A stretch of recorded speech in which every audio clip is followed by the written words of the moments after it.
Well, I got it on. I didn't do anything.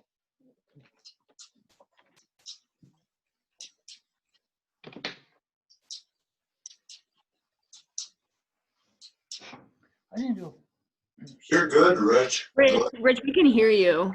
You can hear me? Okay. All right.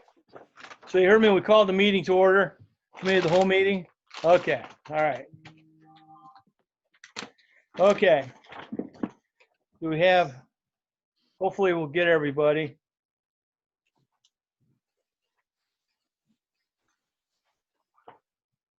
All right, is the mayor back yet? He's muted, but he's Almost, Rich. I am getting this uploaded right now for us. So if you want to see if anybody has, I really don't have any committee of the whole business anyway. So if anybody else has committee of the whole business, go. Okay. I'll be back in about 30 seconds. Does anyone have anything for the committee of the whole?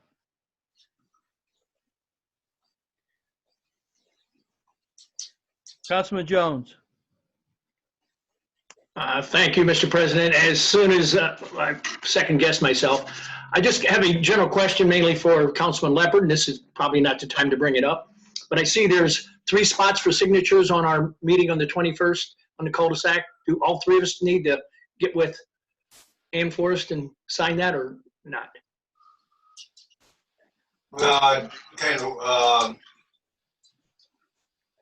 we'll wait till Brent comes on and ask him.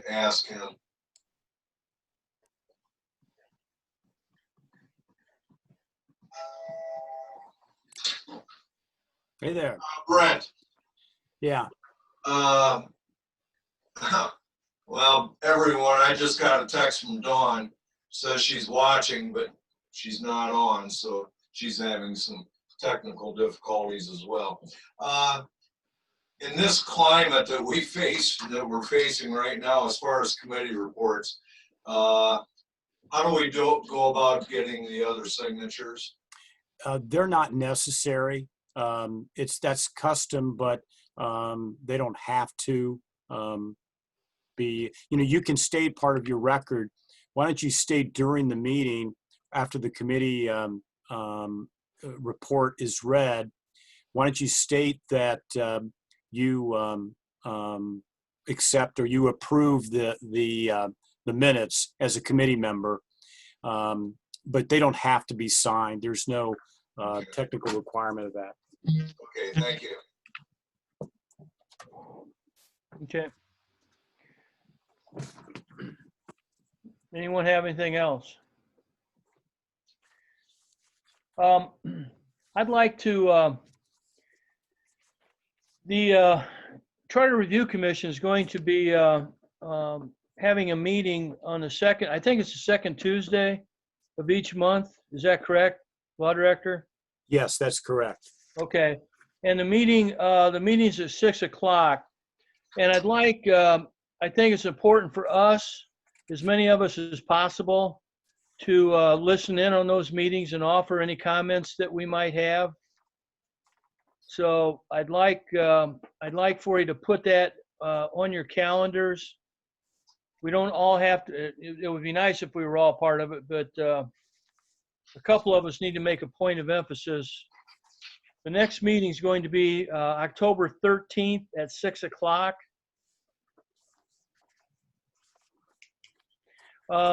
Mayor, how do we get the notifications for that? I can gladly include council members on the invite list. We also will be sending out and posting the meeting notice publicly, but I can just forward to city council members the invite list or the list for become a panelist for that meeting, like we do here at the council meetings. Okay. Councilwoman Yanatuno? Tyler's texted me saying that he never received an invitation, and I told him to go back and look for the mayor's. It was quite a while ago, so he's having trouble getting in. September 4th was the date. Tell him to go back to September 4th. Okay. Everyone was included on there. I did go back in and double check it. So I think folks are looking for Kathy Moore, and I'm I running. told him that, it wasn't Kathy. Yeah, I'm running these now from my Zoom account because it's saving us money. We love Kathy, but we have to remember that's a contracted service that we pay. I think it's by the quarter hour. So every time we're having these meetings, it's costing taxpayer money. Now we're doing it for essentially no cost, just my time that's involved with it. I must admit, I almost cleared mine off also, so that's like, uh-oh, clear that one off. So he might have, mistakenly hit it too. Law Director? Yeah, to add to your comments about the Charter Review Commission, the meeting in October, the primary purpose of that meeting is to review Articles 3 and 4 of the Charter, and that includes council and the legislative procedure. So items that you as council members need to probably comment on.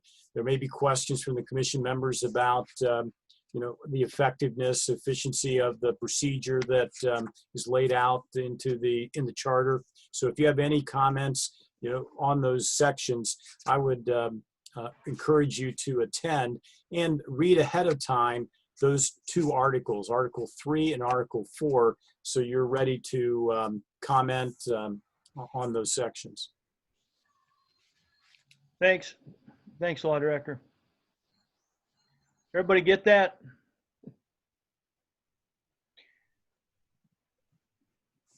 Okay, is there anything, Brent? Yeah, also for tonight, there are a few items of legislation that I believe are maybe necessary for the suspension. I don't know if you talked about that already before I. Not yet. No, I was just getting to that. Oh, okay. Go ahead. So, do you want me to go ahead? Go ahead, yes, please. Yeah, my understanding is that under the pending legislation, Resolution 20-31, this is an annual resolution that council approves, and it involves what we submit to the Budget Commission so that we are able to receive our share of tax dollars through the county. And that resolution needs to be submitted to the county by October 1st. So naturally, it needs to be approved this evening so that the finance director then can submit it timely to the county auditor. So that's Okay. one. Ordinance 20-94 is the ordinance approving the municipal jobs creation tax credit application of Durrell Home Furnishings, Inc.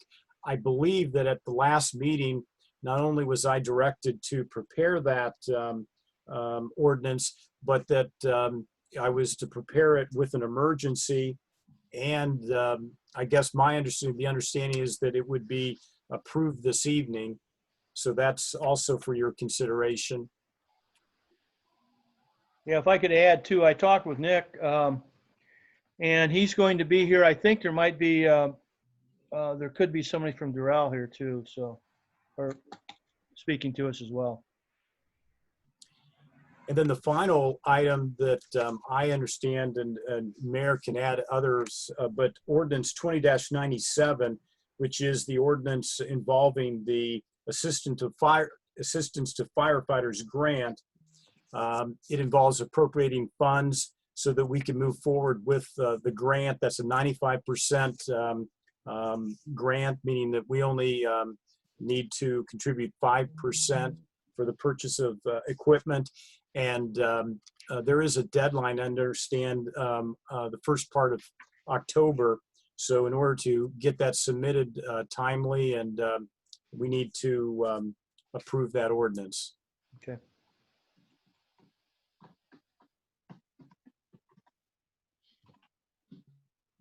Anything else? Not to my knowledge. Okay, Mayor? You're muted, Mayor. I just want to thank the law director for that. Those are the same ordinances and resolutions that I had also on the list. Appreciate Brent jumping in while I was getting everything uploaded here to us to record it and to Facebook for the meeting. Councilwoman Boyle? Yeah, 20-94, just to be clear. Tyler, is that your ordinance?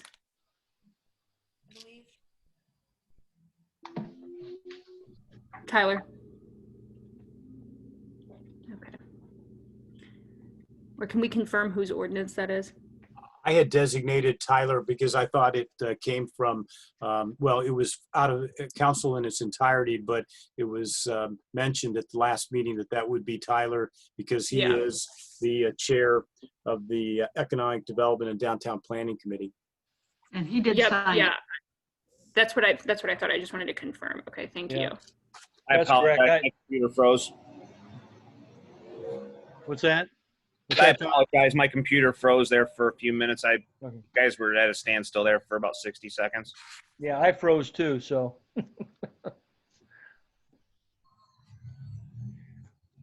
Anything else? Do we have any motions this evening? No motions? I'm sorry. When you guys cut out, were we suspending 20-94? Yes. Yes. Okay, thank you. Yeah, I apologize. My computer's acting up.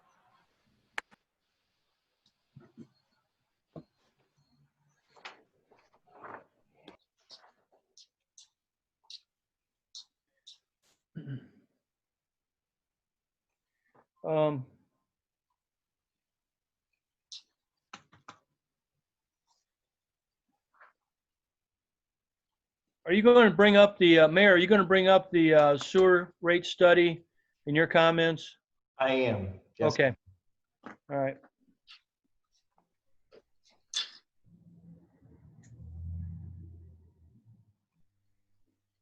Rich?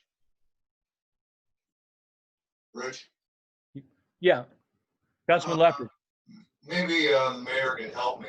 On my personal calendar, for today, I had city transit system. Was there a meeting or something that I missed? I went through the emails and couldn't find anything. I don't remember when I put that on my calendar, but it's been a while. Yes, so tonight was the original plan was to have the, if you recall, we've been working on the bus transit plan for the city of Tiffin. The goal was originally to have that presented to council tonight. However, the SCAT board wanted some additional conversation around that before it was unveiled to the public. So it's not going to happen yet. Probably a little later in the year, we'll be able to have that final presentation with council. Okay, thank you. Yep. I'd like to also remind everybody that on the 29th at 7 o'clock, there's going to be a joint meeting between the city, the county, and the townships to discuss the, I'm not sure what the title of that is. I always call it the annexation agreement. I'm not sure what the title is, Law Director, but Cooperative development agreements. okay. That sounds a lot better. Yeah, thank you. So that's on the 29th at 7 o'clock.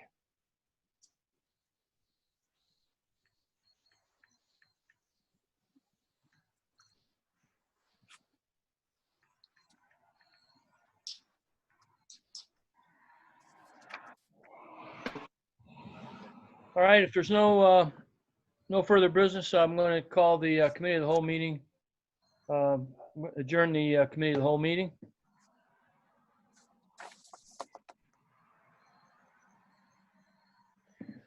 It's now 7 o'clock. I'd like to call the September 21st Tiffin City Council meeting to order. This evening, we're going to be led in the invocation and the Pledge of Allegiance by Councilman Ken Jones. Councilman Jones. Thank you, Mr. President. Dear Lord, we come before you as a humble people. Please give us the strength and wisdom to look out for the finances and legislation for the benefit of the Tiffin residents. Please look after the families and businesses that may be affected by the current pandemic, COVID-19. In the Lord's name, amen. Amen.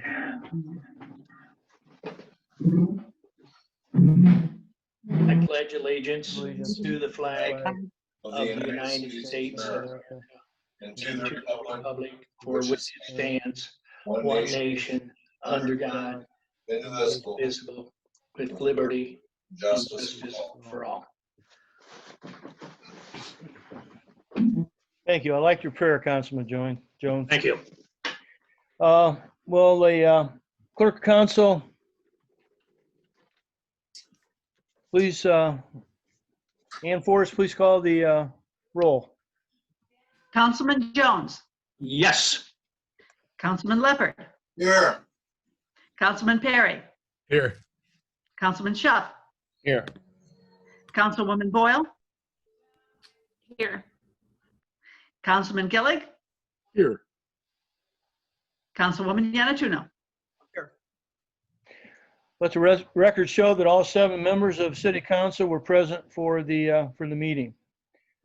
Everyone received a copy of the minutes in their packet. Are there any additions, corrections, or deletions?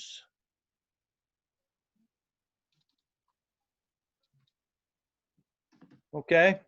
Without objection, the meeting minutes will be approved as presented. Committee reports. Finance Committee, Councilman Gillig. Yes, thank you, Mr. President. I do have a report this evening, and it involves a Finance Committee meeting, which was held on Monday, September the 14th via Zoom. In attendance were committee members, myself, Tyler Schuff, and Bridget Boyle, as well as Councilwoman Yanatuno, Mayor Aaron D. Montz, Law Director Brent T. Howard, City Administrator Dale Thornton, and Finance Director Kathy Kaufman. The purpose of the meeting was to discuss the Finance Director's request for legislation, F20-32, legislation for subcontractors for city income tax. This suggested legislation would provide a possible better handle on obtaining information about any subcontractors hired out by organizations with city contracts. The desired end result would be ensuring that we are maximizing the amount of income tax on monies earned in the city. The idea was presented by Tax Administrator Linda Neely and discussed by Finance Director Kaufman. No additional monies would be required by the city. This legislation will be modeled after a similar ordinance that was passed in Fremont in 2017. The ordinance states that any project involving construction or remodeling of over $150,000, the zoning applicant must supply the necessary information for income tax.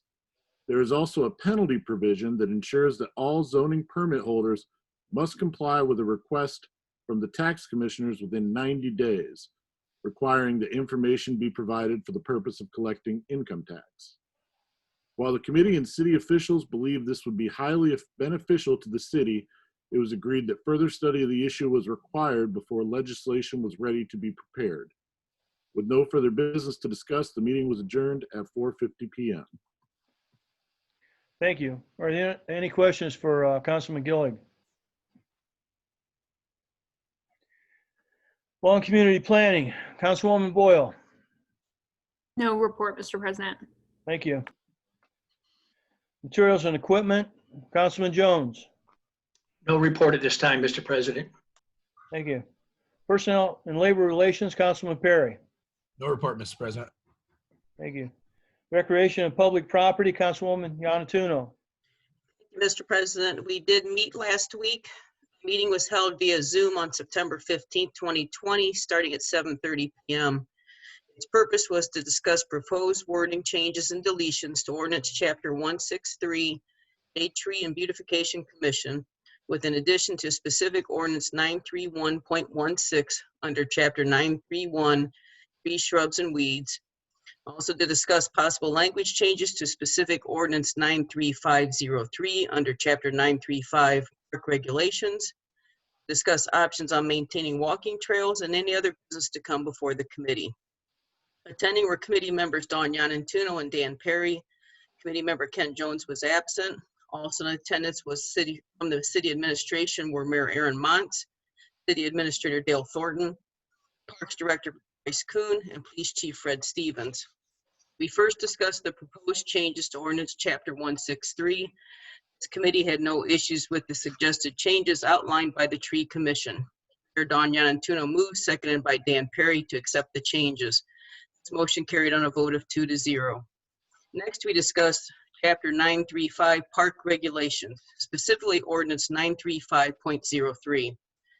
Dale Thornton shared with us some issues that have arisen with people trying to set up camp and live in our Tiffin parks. Don Yanantuno stated our parks are not equipped to be campgrounds and are not intended for that purpose. Since this issue is not specifically addressed in the ordinance, police have been limited on their authority to address the situations. Park Director Bryce Kuhn stated that we have specific overnight events that obtain permits to do so. Councilman Perry asked if each individual needed to obtain a permit. Kuhn stated that just the event coordinator needed to apply for one for the group. Councilman Perry motioned to direct Law Director Brent Howard to create legislation updating the ordinance to not permit any camping overnight in any Tiffin park unless it is in conjunction with a specific event, a permit is obtained, and the event is approved by city administration, the mayor, the city administrator, or the parks director. I seconded the motion. Motion carried on a vote of 2-0. We then moved to discussion in regards to an issue brought up by Councilman Ty Schuff in regards to overgrown vegetation on our walking trails inside the city of Tiffin.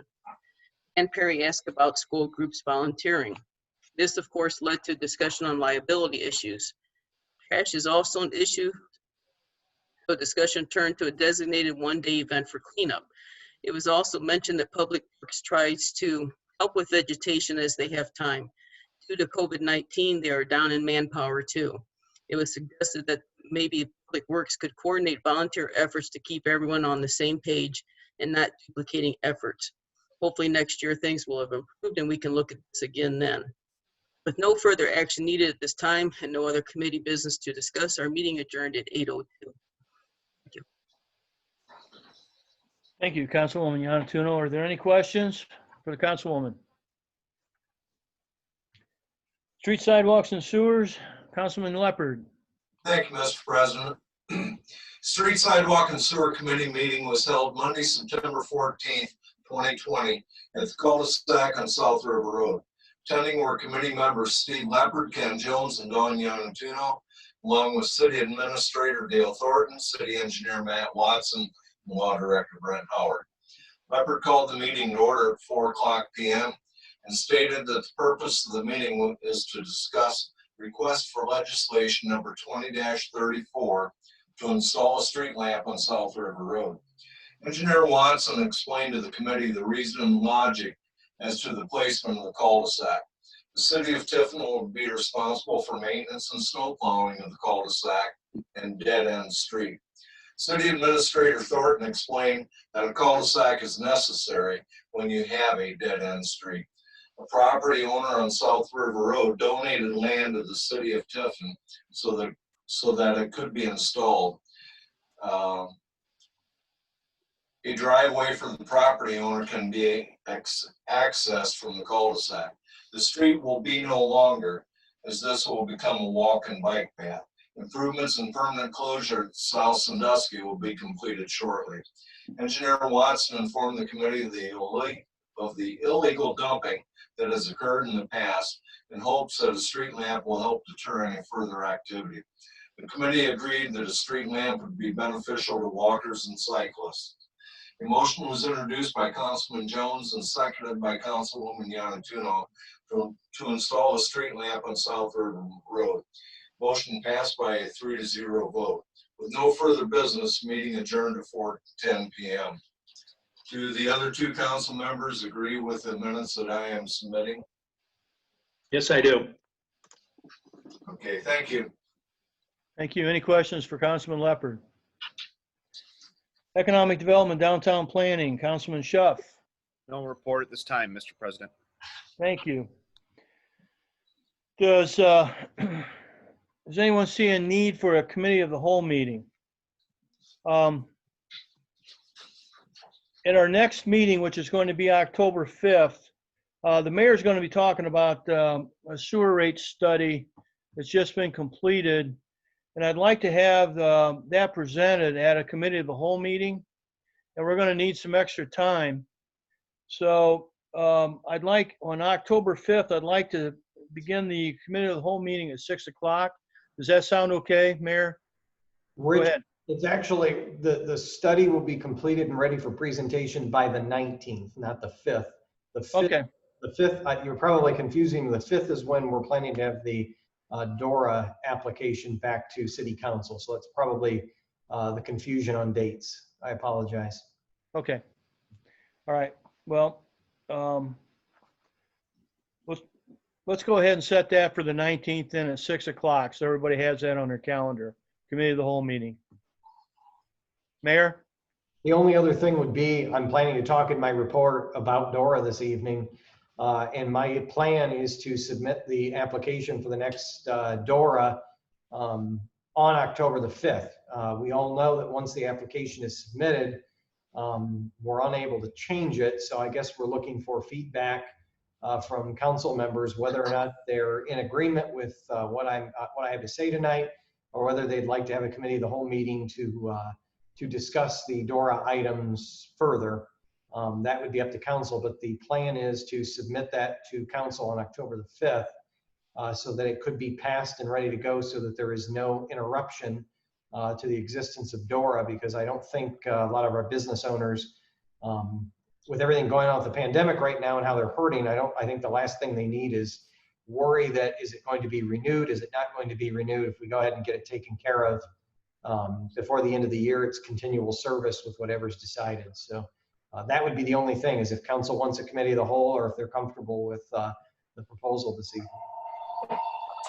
I'll throw it out to the members of council. You saw the changes that were presented in the DORA. Are those all acceptable? Is there anything else that we need to discuss about that? Councilman Perry? Yeah, I saw the one change was to eliminate the splash pad. Is that Mr. Cownow's wishes, or is that the city doing that, or? That was the East Green Foundation and Mr. Cownow's wish was to exclude the splash pad.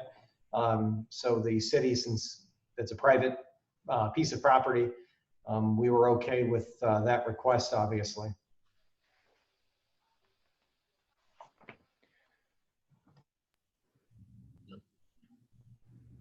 Councilman Schuff? Yeah, I was comfortable with the requested changes, and I think a lot of those were good. I know some people in the county had also mentioned about the courthouse and the 5 o'clock issue, and the points that the mayor made, I think, were good and valid. I think we've got a good thing going here, but a couple of these tweaks I don't think are going to hurt us any. And I know a lot of the businesses have been appreciative of this legislation. Councilman Leopard? Does a splash pad include the East Green concert area? The East Green Foundation and Mr. Calnow are still contemplating if they want the amphitheater site in or out. So we've told them that we need to have that information by the Friday before our next council meeting, so that we can have that information, either that in or out of the application. Because at this point, we know once that application's been submitted, we cannot change it. It has to have an up or down vote. So they're aware of that deadline. They're talking through the logistics of what they would like. But I don't want to speak for them. And obviously they have not gotten back to me as of now. So I think they're still contemplating if they want that site in or out. But at the end of the day, it's going to be their call, since it's their site. At least that's how I see it. Now, council may feel different, of course. Councilwoman Yanatuno? Stated in there, adding 145 to 147 Madison. Does that take it to the street corner is the point of that change? That takes it to the building. Let's see, it would be just east of where the pedal company and I'm trying to think what was most recently in that building. Rosalie Flowers is in it now. Yeah, I think it was was that Altique, Danny? Yeah. Yeah. Yep. And long ago, Crystal Traditions. So it takes it all the way essentially to the end right there on Madison Street, where Madison Street ends. And that was at the request of some of the businesses / property owners in that area. Does that cause an issue for Calvert? I would not think so, since it's not on the same side of the road and it's only extended, gosh, I don't even know. Danny, you're in that area frequently. Is that even maybe 100 feet? Yeah, at most probably. And honestly, Calvert hasn't had. I don't think we, even with my business, we haven't had one issue all year with Dora with Calvert. So. Councilwoman Yanatuno. Being asked all that, I know I've been one of the more vocal against the DORA, at the start of this. And I see no problems with it at this point. I have not heard any problems. I know the fear out there was that people were afraid people going out there drinking and all kinds of stuff in front of students and kids, which I don't even think that's even close to happening right now. And so I'm backing off on all my objections and will support it as the mayor is presenting it. And I think it's probably still in place. If there does end up being an issue, we can always pull it if there's something happens, correct? Yeah, that's 100% correct, Councilwoman. Council has the ability at any time to go through a process, which Brent was at about a 60-day, 45 to 60-day process if we were to make any kind of changes to it, because we do have to go through the state prescribed process. But yes, at any point we could make changes. I was going to include a lot of it in my statement, but some of the businesses have said that this has doubled their beer, wine, liquor sales since they opened. You probably saw the article in the Advertiser Tribune over the weekend. Another business owner stated that he thinks at least 20% of his customers are getting Dora cups to go after they've had their meal. So it's really been a nice assistance to the businesses that are struggling during the pandemic period right now. So we have to date had absolutely zero issues. I check in with the police chief weekly on Dora. There have been no issues whatsoever from Dora in the district. In fact, there were comments, and I'll kind of call out because we had seen it on social media. There apparently, soon after Dora began, there was actually a rather large disturbance downtown. A fight had broken out, and that was 100% confirmed to be non-Dora related. It was actually just typical things that happen in bars. There was a domestic dispute inside of a bar. The folks were kicked out of the bar downtown because of them getting too rowdy, and that's what led to the issue outside. So to date, there have been absolutely zero issues as it relates to Dora. Myself and the chief have both kept an eye on the area near where the students have their open lunches. And I have parked my car. I know the chief has done the same. We have not seen any issues of kids attempting to take Dora cups out of trash cans, kids trying to get their hands on Dora cups. In fact, that time of the day, there's been very few people even out and about with Dora cups. So I think every concern that was brought up, none of them have come to fruition. And I see absolutely no reason why we can't renew this and continue to assist our downtown business owners. Because at this point, when the facts now all line up with what we told everyone would happen, which is people would be drinking responsibly at Dora, we now have facts to back that up and evidence. There's absolutely no evidence of any problems, but there's a ton of evidence of increased sales and help to our businesses, and tons of evidence of people doing this responsibly. I would really hope that council at this point supports this program and gives our business owners the assurance that we're going to continue with it here in the near future. I said I was mentioning that because I just wanted to be clear. I know I've been negative about it and said I was going to do something about the hours. Just don't see a reason for that. It has been handled just fine, and I'm glad it's helping businesses, and so I will support it as it stands. Thanks, Councilwoman Yanatuno. Councilwoman Boyle. Yeah, I myself have spoke to many businesses downtown and agree with the mayor's comments that everyone has had positive things to say about it, how much it's helped their business, especially during the pandemic. I think it's also getting just people excited to be downtown again. I saw, was it this past Thursday, last week was the Pizza Palooza, and it was so cool to see everybody downtown, with Dora cups and being able to support the Pizza Palooza event. So I think it's really exciting, and I hope that we continue to move forward in that direction. So I'm in agreement and supportive of the changes that the mayor proposed. Thank you. Councilman Jones. Thank you, Mr. President. Several months ago, as you recall, I said I may have some strong feelings come November and December. One of my strong feelings was starting time at 11 a.m. That, as the mayor said, has not presented an issue whatsoever. Chief Stevens had an article in the paper, let's say a month ago. He checked other cities and there been no problems. I'm glad to see the splash pad coming out of the DOOR program. And so I've changed my tune on some of the harsh comments I had before. I don't think I'm going to say I'm wrong, but I'm receptive and like the way it's presented. Thank you. Councilman Perry. Yeah, it is. It's been awesome to see, just a new buzz around downtown. Just especially seeing how it was last year on the party bike compared to this year, and just, man, it's been so fun interacting with the people on the street and stuff. And my only concern or thing that I wish we could solve would be trying to find a way to recycle the cups. It's just a lot of plastic going into our trash containers, and I wish we could just find a way to somehow recycle them.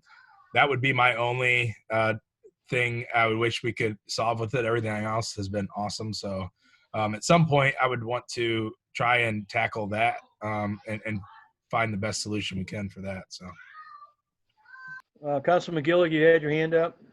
Yes, thank you, Mr. President. Some of you may know, before I began my professional career, my occupation in college, I was a bouncer and bar manager and made the natural transition to teaching middle school children after that.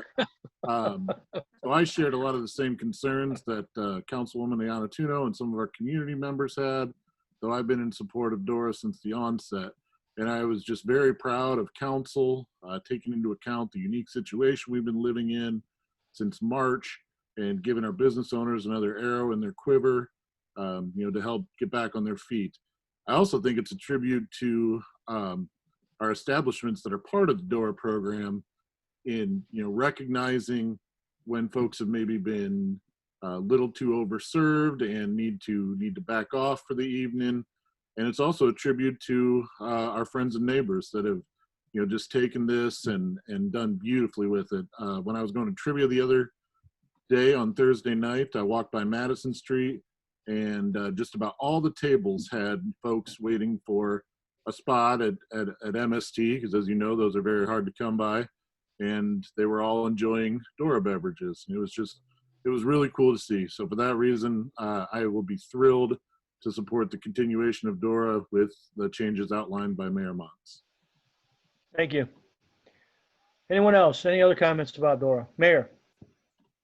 Yeah, I just want to add, we've continued to look at the issue of recycling of the cups, and I know Dale's on. At least I thought Dale was on here. Dale's on here, and Amy Reinhardt is also out there in the room watching. And we have gone around and around trying to figure out a way to do this, and it's just that no good solution has been discovered yet. That's not to say that we've given up on it. We really would like to see this happen. As you know, I was one of the biggest proponents of bringing recycling to the community years ago. We just continue to run into roadblock after roadblock. It's like the current cups are not recyclable, and then you find a cup that is recyclable, and the price has to be increased quite significantly, to the point that business owners would either have to charge more or eat that cost. And then we've also heard the feedback of, if recycling containers are placed downtown, city staff, which we'd have to add someone on, would actually have to take care of all the sorting, because the trash company informs us, as the previous one used to tell us, that downtown recycling cans like this, people don't read. They just see a round container and they throw anything and everything in it. And that's the downside of this, is they've told us that if we want to have recycling, if we do go to that point, that we will have to take care of the sorting if we're going to deal with it. And that, of course, would mean the addition of another staff member to kind of shepherd a lot of this program. And at least right now, with the city budget taking a hit due to the pandemic, we're really not in a position to add something like that. And I don't know, Dale, if you wanted to, if that covered it well enough, or if you have anything else, Dale, that you've discovered in your fact-finding missions as well. But that, I know we've just roadblock after roadblock, but it's not to say we've given up. I think you covered it very well. We're as interested in doing it as you are, Councilman Perry, and some of the others. The problem is just finding an economic way to do it, and some way to dispose of the waste or sort the waste so that it doesn't tie up so many resources that it's actually costing us money to do it. Thank you. Councilman Schuff, you had your hand up? Yeah, thank you. Mayor, just out of curiosity, what was the price difference between the recyclable cup compared to the one we have now? Do you remember ballpark? Or Dale, would you know that? Ballpark, I think it was another 50 cents to $1. It depends also on the amount of cups that you're ordering. And if businesses decided they wanted to go ahead and pay the extra for the cups. So there's so many factors you get into. The more cups they order, the cheaper they can get them. But there was a cost per cup. And, you know, right now businesses are charging the individuals, what is it, is an extra 50 cents for the cup. And if you're starting to all of a sudden pay $1 or $1.50 more for your drink, I think it's going to discourage people from using it. And it still doesn't get back to the issue we have of how do we sort the recyclables without having to add another staff member on at a time when we're really making budget cuts to make ends meet. So we're going to continue to look at things. We're not going to just give up on the idea. It's just, like we said, we'll hit a roadblock, we pivot to another way to look at it, and hit another roadblock and continue to pivot. But we're just hopeful that we're able to come up with something. But I'm not going to sit here right now and guarantee that there's going to be some solution for it either. It's got to be something that can be implemented relatively seamlessly and also not increase the cost for our business owners or the consumers to where it's actually causing folks to not even utilize the program anymore. Yeah. Sorry, one last question there, President or Mayor. I was approached last week, and I should remember this because it went through our committee, but it's been so many years back now, 2 or 3 years. But I know different communities do it differently, but I can't remember. What was the reason why we have each bar's logo on all the individualized cups? I know the other communities do one cup across the board, so they all kind of go in and have a better purchasing power together. But I don't know if Amy could hop on or if she's on, but I don't remember what the reason was why we have every single individual business's logo on the cups. Yeah, Councilman Schuff, the reason for that was at the recommendation of the law enforcement side of matters. So that was one of the items that we decided in order to help council feel more comfortable with this, was that if each individual business logo was on the cup, it would be much easier to track back if you had a group of individuals or an individual causing issues that was obviously very overserved. There would be an easy way to track back to the business that had overserved that individual or group of individuals. That was the rationale behind all of that. If anyone else has anything else to add to that, or Amy, I know you're out there. If you wanted to add to that, put your hand up. But that was the main impetus behind having each individual business's logo on the cups. Yeah. Okay. Yeah, that's ringing a bell now. I was just approached by a local business owner here in town, and they're actually in that business of printing the cups, but they said there was a significant savings for the customer and for the business owner if we ordered a larger bundle at a certain period of time. But he had asked, he goes, "Why? What's the justification behind all the different logos on them?" And I'd refresh my memory a little bit there, but I'll let him know. Yeah, well, that's a question for city council. Obviously, it can be changed if council wants that change, but we would need to know sometime within the next 2 weeks, because once that process has begun, it's too late. So if that is something council wants us to look into or is comfortable leaving as is, I'd prefer to at least have discussion on that here this evening, so that we know which direction to head with the finalized application. Councilman Gillig. Thank you, Mr. President. I shared in our chat feature an article from NPR, and please don't be put off by the headline, but there was some fantastic information in there the mayor is absolutely right, and City Administrator Thornton are absolutely right. Plastic recycling is very difficult to accomplish economically. It basically breaks down. Plastic just basically breaks down after maybe 2 uses, and it's significantly cheaper just to produce new. And I know I was banging the drum a few weeks back for recycling containers downtown, and someday I would love to see that for cans and bottles, just for folks with a can of Coke or bottle of Pepsi or a bottle of water. But I don't know that it would make a significant difference, unfortunately, with the Dora cups without some extra, I guess, obstacles for the city and for our business owners to overcome. Councilman Leopard. I would like to see the TIPS program included in the DORA application.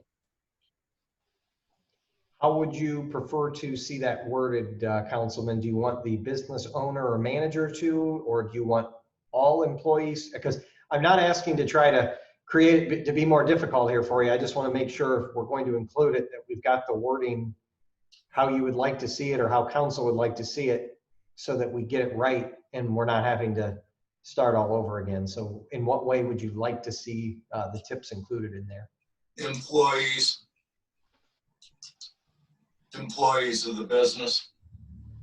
And what would the timeline be that we would require employees to? Because obviously they hire new employees all the time. They come and go. Is there something you'd like to see put in there as far as new employees must be tip certified within X amount of? 6 months. Okay. How does the rest of council feel about that? Or are there any questions, concerns? Okay. Councilman Perry. I guess I'm kind of going to what I said last year. I know business owners just have a lot to deal with, and we've had 0 issues thus far. If we have issues in the future, maybe we get more strict on our guidelines, and the TIPS program is something that we add on for a bar to participate. But if we don't have problems, let's not make them jump over more hurdles to, solve problems that we don't have, I guess. Councilman Leopard. I'm sure that there's probably some benefit to having the TIPS program. Like I would have to assume reduced insurance for the business.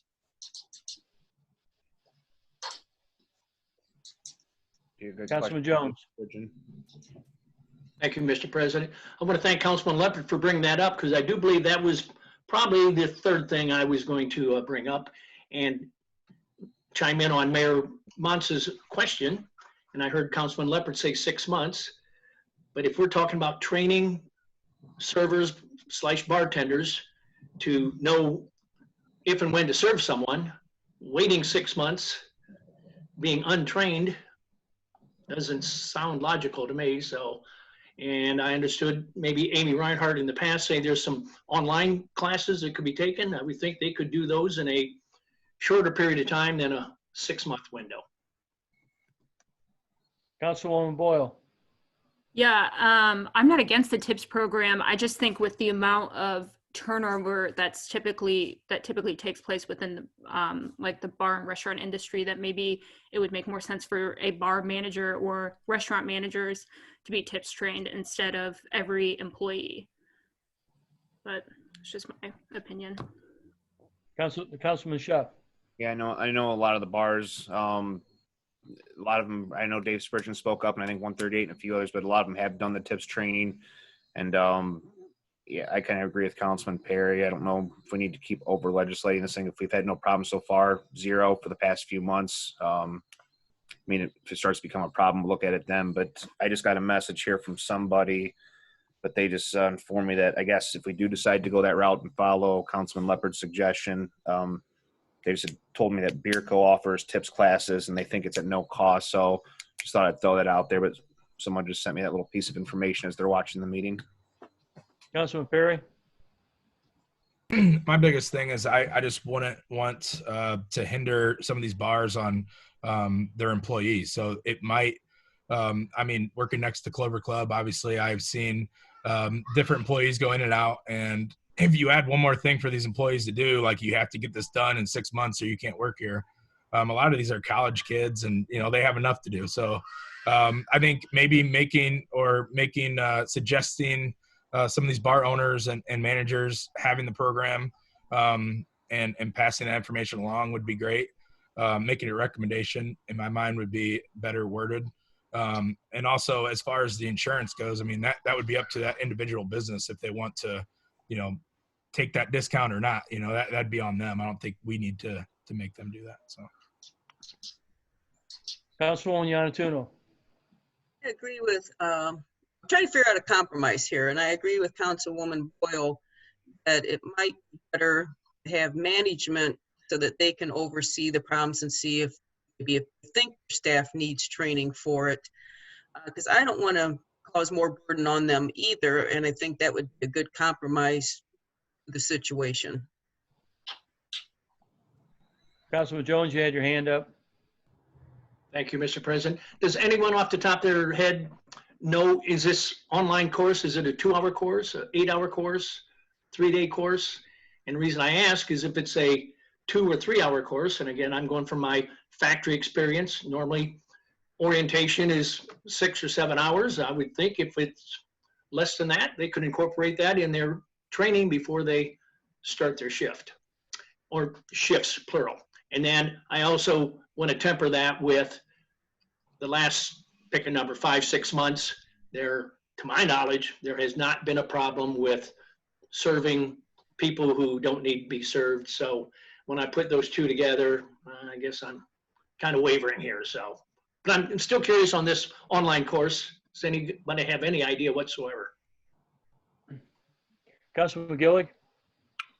Thank you, Mr. President. I was actually TIP certified while I was in college, and if I recall, it didn't take very long. And I think Councilman Leopard has a wonderful idea. I also think Councilwoman Boyle may be onto something. And I guess, though, my feelings would be towards Councilman Perry's, just with regards to we're dealing with professionals, we're dealing with community members that are really invested in their business and invested in our community. I don't know if we would be able to ask, I guess, what sort of programs our DORA serving establishments have in place for training their bartenders. I know Dave Spridgen came and talked about some of the programs that he does. That might just be useful information for us to have before we require an additional step. I certainly think a recommendation in the legislation would certainly be beneficial, but not a requirement.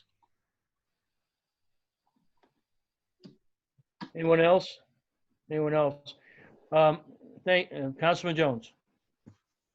Thank you, Mr. President. And what Councilman Gillig just said, a recommendation versus a requirement.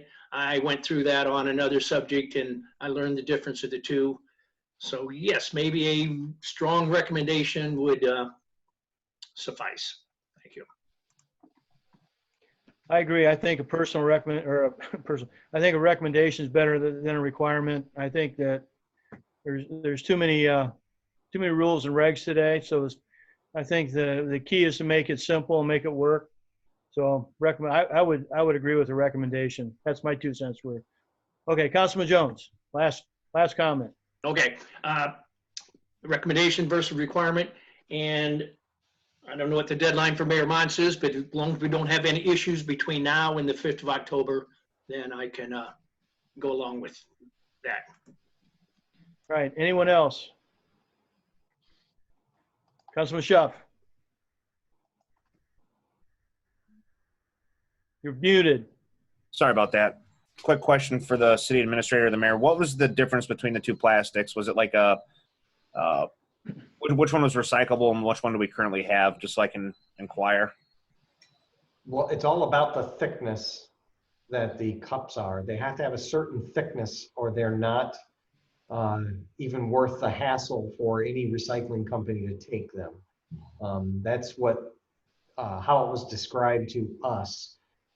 So that's why there's an additional cost, is because the cups have to be much thicker. The thin plastic cups like you have now are just so thin that none of the companies that handle recycled goods are interested in them, because it takes too much product, as Councilman Gillig kind of alluded to earlier. It takes too much of that product, and it's actually far more costly for them to recycle those items. So Got it. just won't take them. So you'd have to have a thick cup, much thicker than your average Solo cup or the current Dora cups. It would almost have to be like a plastic cup like you would reuse in your home type of a situation. Then we get into the issue of folks deciding that maybe they are going to take them. So like I said, we're going to look into all of it, but we've just not come up with any good solution yet without it being damaging in some way. Gotcha. Thank you. Councilman Perry. Our last question. So I don't know. I guess, is there a price difference between putting their logo on and not putting their logo on if we just put the rules on? So they could buy together and save, save some money there, or because I personally don't see a reason to have the logos on. And maybe that's another thing. If we do start seeing a problem where we have to track that person back to a bar and we can't figure it out without the cup, then we can put it back on. But I just don't see that to be a need to where it's worth the money, I guess. Councilman Leopard. I don't think there would be any bar or establishment that would want their logo on that cup if a person got pulled over with a cup in their car and they were, maybe inebriated. I think it's important we keep the business on that cup.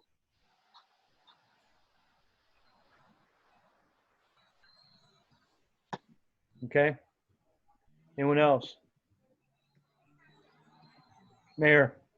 Would we be open to potentially a more affordable way if businesses were required maybe to have some sort of an unwashable stamp or something where they just stamp the cups with their business logo and it was required? I'm just trying to think outside the box here.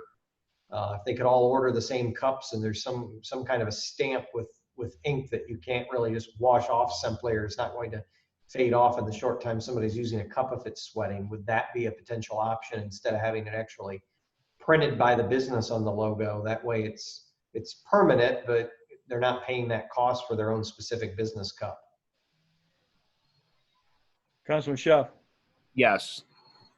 I agree with the mayor on that. I was talking to a pretty reliable person here in town, but they said we could get the cost down by half, or if not more, if we ordered in bulk. They're all the same print.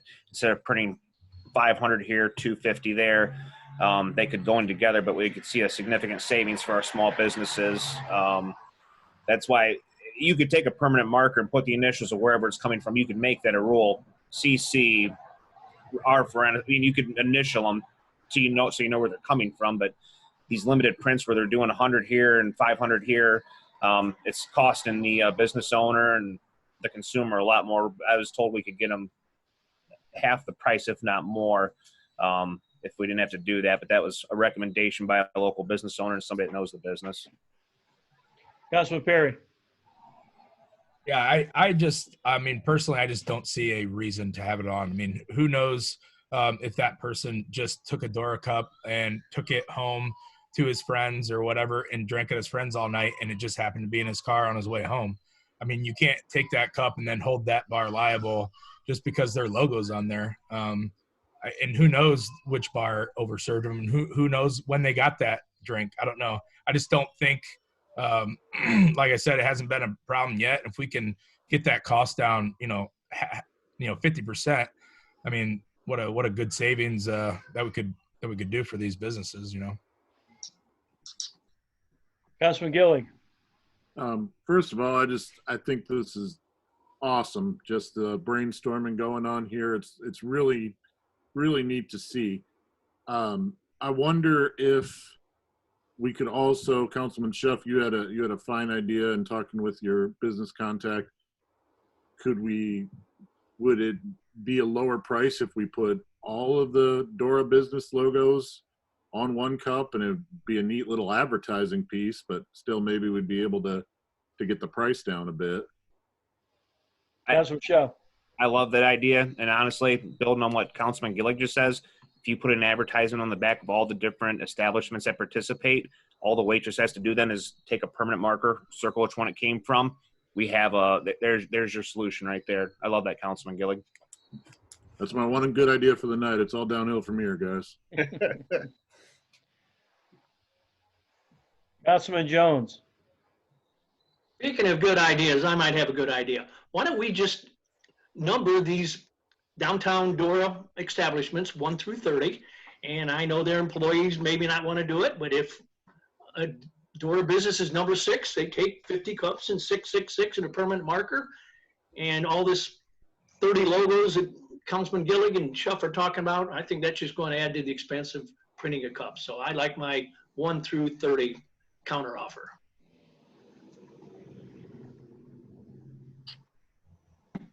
Anyone else have a comment? All right. Councilman Leopard. Do you really think that they're gonna take the time to circle their number or write their number on the cup? I don't think so.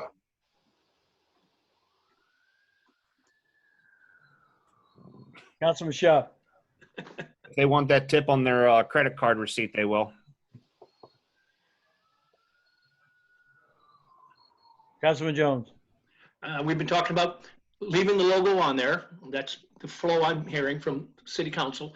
If we're going to leave the logo on there and we have 30 businesses on there, someone's going to have to circle number 14 business on this list of 30 businesses if we're going to leave the logo on there. So I like my 1 through 30.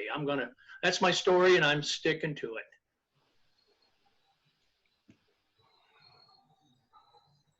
Anyone else? Councilman Shaw. Well, I guess we can decide on this later. We got time to talk about it, but do you want me to contact the person that approached me a week or two ago and just try to get some solid facts and figures and actually get a cost of what it'd be per cup and the savings? Might as well do our homework on this now since we're this far in the weeds. Yeah, Mayor, as far as moving ahead on the paperwork, this has nothing to do with it, correct? Actually, I think this has to be listed in there. Council President, is that? What, how the cups are marked? What was that? How the cups are marked? I think that is listed in the actual information that we have to put together.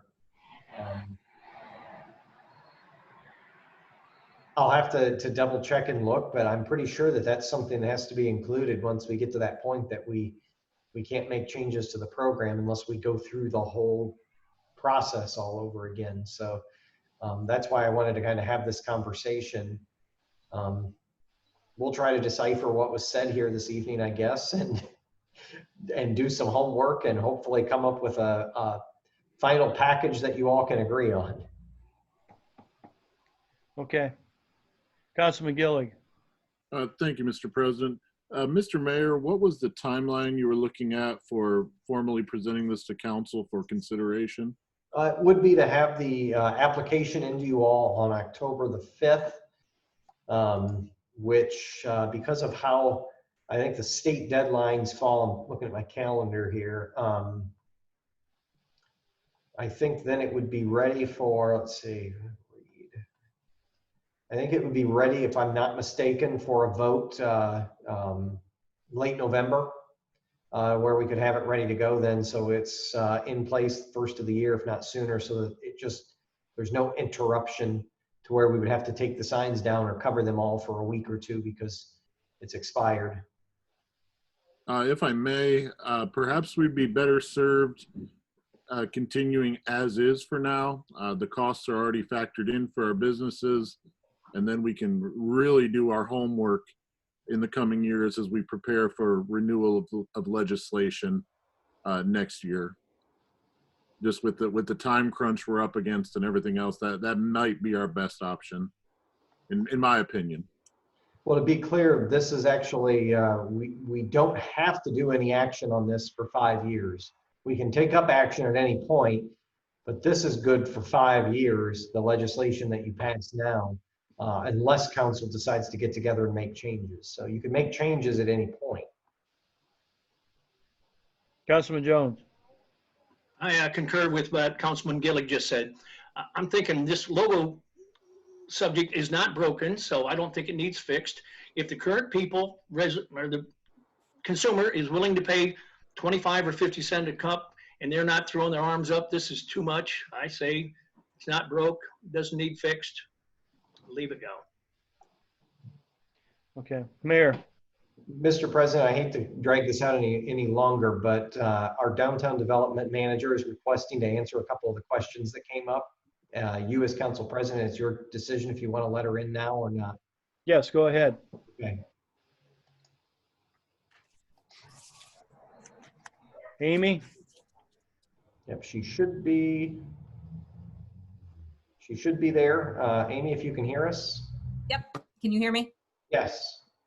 Okay, so just to answer the question about the cups and all of the requirements there, when the final application, when it's approved by council and the final application is completed, the cup design is one of the things that has to go to state liquor control. They do that final approval. After council makes the local approval, state liquor board makes that final approval, and the cups are something that they do approve at the state liquor board when they give out the licenses to the businesses. So hopefully that helps to clarify. I know there was discussion about cups too. I don't know the cost, but we've been looking into cups for a while. There is a biodegradable cup out there. I think we're going to increase costs, not reduce costs for the businesses. But if this is something that everybody is adamant about, it can be investigated further.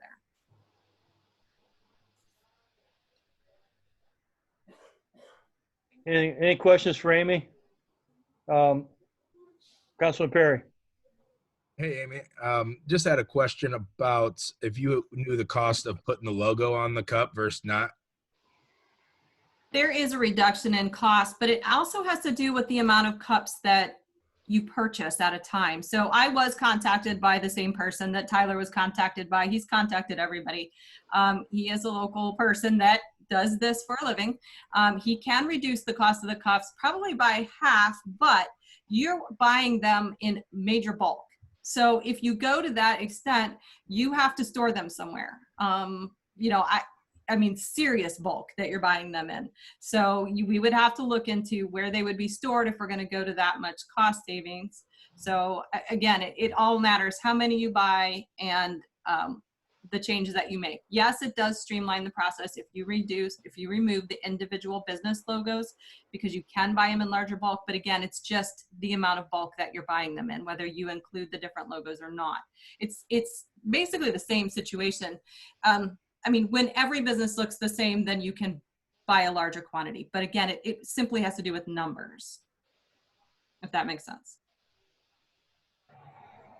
Okay. Any other questions for Amy? Thank you, Amy. Thanks. All right, Amy, I'm going to send you back to a attendee now, just a sec.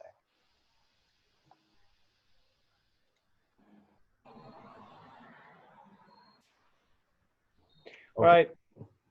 Okay, Mayor, looks like we've got everything in agreement except for the logo on the cups. Okay, well, we will do our best to try to make the best decision that will make the most of you happy and come back with that recommendation at the next meeting. We'll of course do some research and see what we can figure out, because the one thing I think that's unclear is we need to determine if we're going to have one single person or purchasing agent for all these cups, how that would work out, because I don't think the city is interested in us being the ones to purchase these cups and then deal with all the distribution to all the various businesses and track who's getting what. So we'll work behind the scenes over the next couple of weeks on the logistics of that to see if it is possible. If it is not, we may just have to go with the program as is for now. But as we said, if we come up with a solution, just like the recyclable cups, we at any point could make a change through council, and it would take about 60 days or so to make that change go into effect. So we will see what we can come up with. Okay, thank you. Councilwoman Yanatuno, you had your hand up? I just wanted to comment to remind everyone, because I think we went through this last time. Once the mayor brought something to us and other suggestions started coming up again, once he brings this to us, we need to move forward with what he's brought to us, not keep tweaking it and changing it after that. Right, we're not changing it. That's why we're talking about it tonight. Thank you. Just reminding everybody it's now or not done. Yep. Thank you. Thanks. Okay, anything else? All right. Where were we? Okay. We're now under reports of officers. His Honor Mayor Aaron D. Montz. Thank you, Mr. President.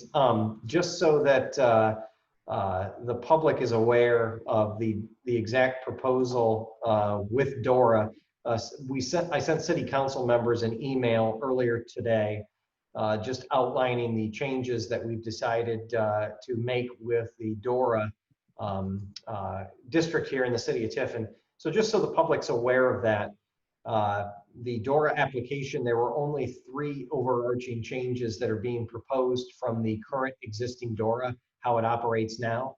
The first proposed change was that starting on January 1st of 2021, the splash pad that is located in downtown Tiffin at National Corner will no longer be included as part of the DORA district.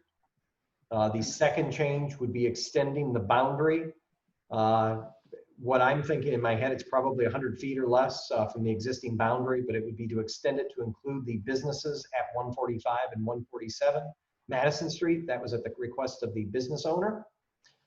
And third, it would not change how it's operating now, but it would be putting into writing, restricting the hours of DORA on the Justice Center grounds and sidewalks, that it would not begin until after 5 p.m. when court had concluded.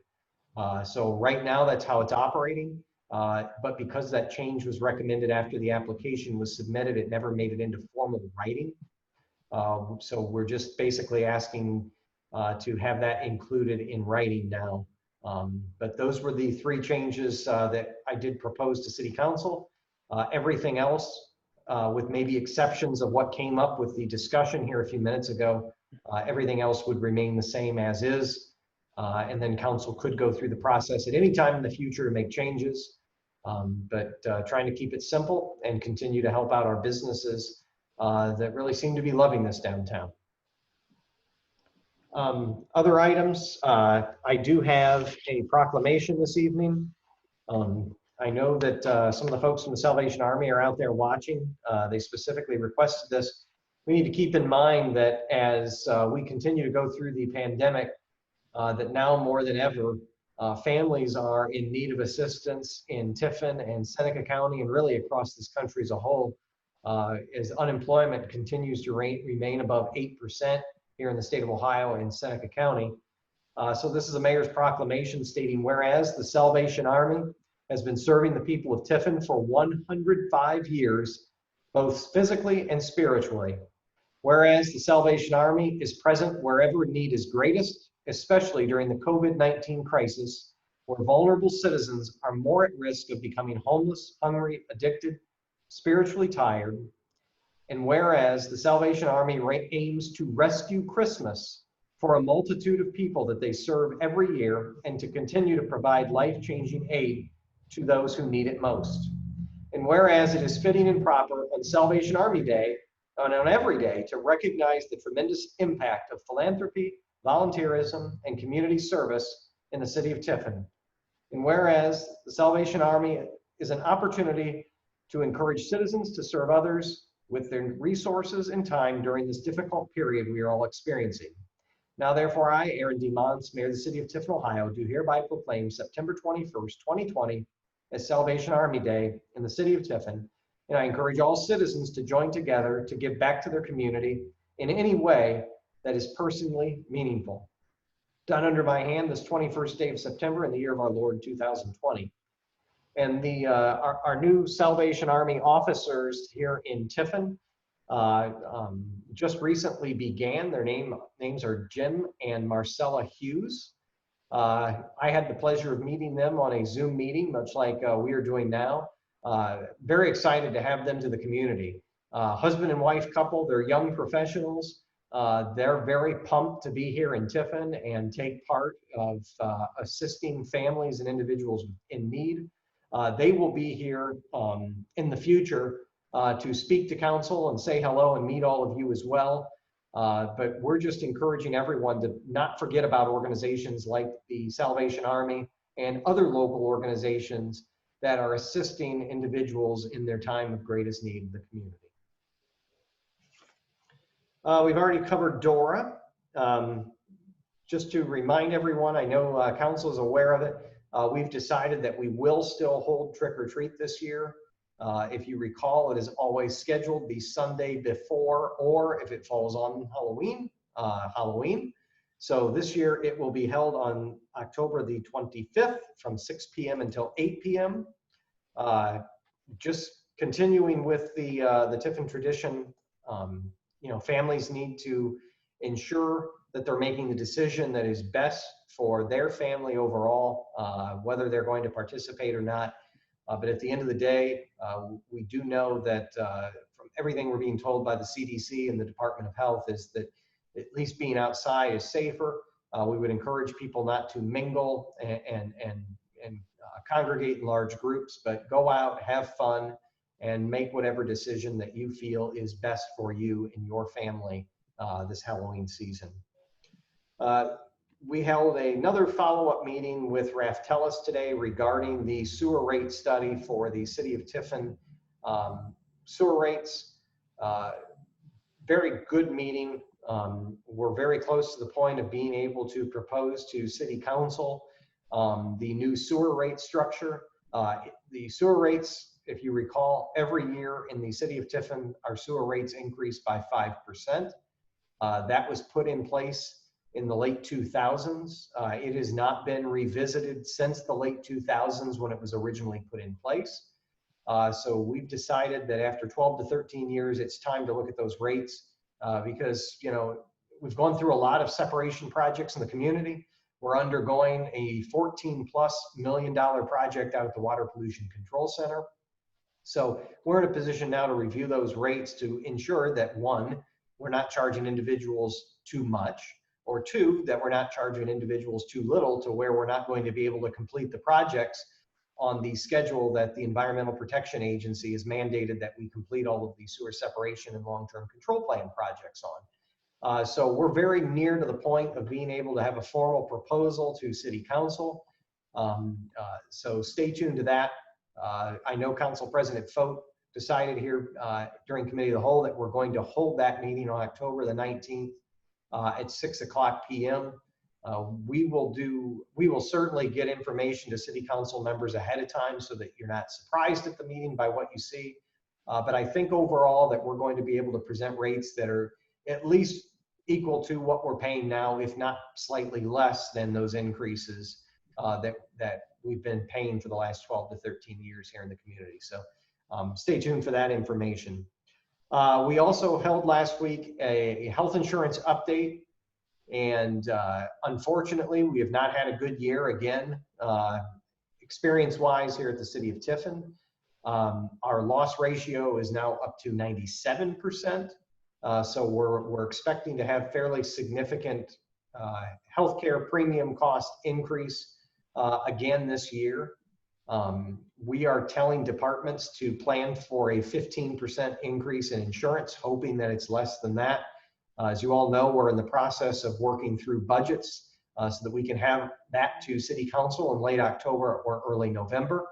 But with that, the experience rate has just not been good. We've had a lot of very big claims here with the city. Unfortunately, almost all of those large claims and high dollar value claims are ongoing. They are not considered completed or ended. So it appears, at least for the next several months, we're going to continue to increase or have deficits on the health insurance side of things. So we're keeping tabs on it best we can. Dale and I did discuss the possibility that we may need to even up our stop loss insurance that we have on the health insurance side of things, just to ensure that we're not continuing to run up deficits. So A few years ago, we had a 91% loss ratio. Then we went to 94% last year, and now we're at 97%.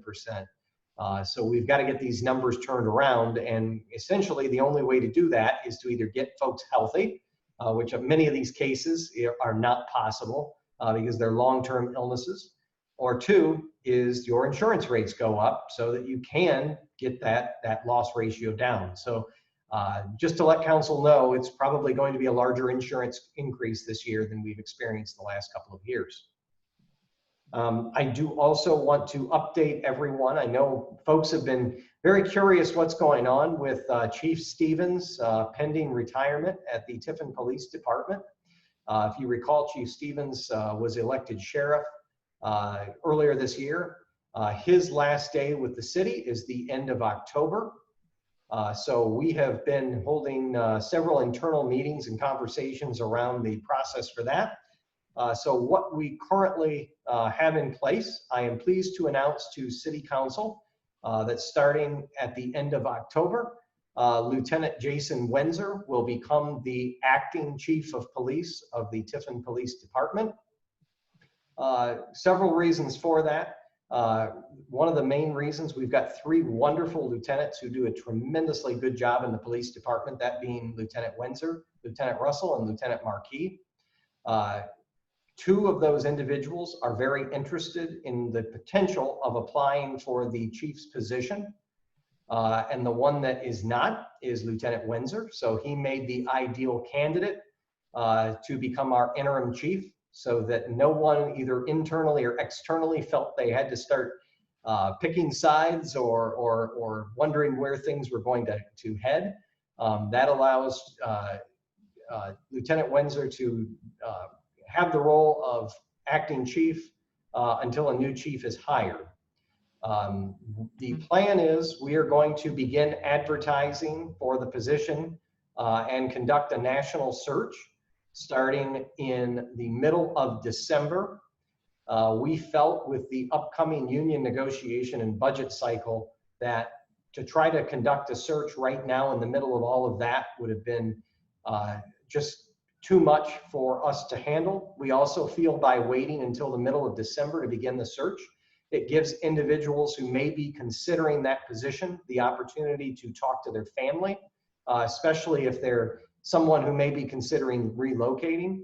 Those conversations can occur over the holidays, and then all applications would have to be in to the city of Tiffin by the last Friday in January.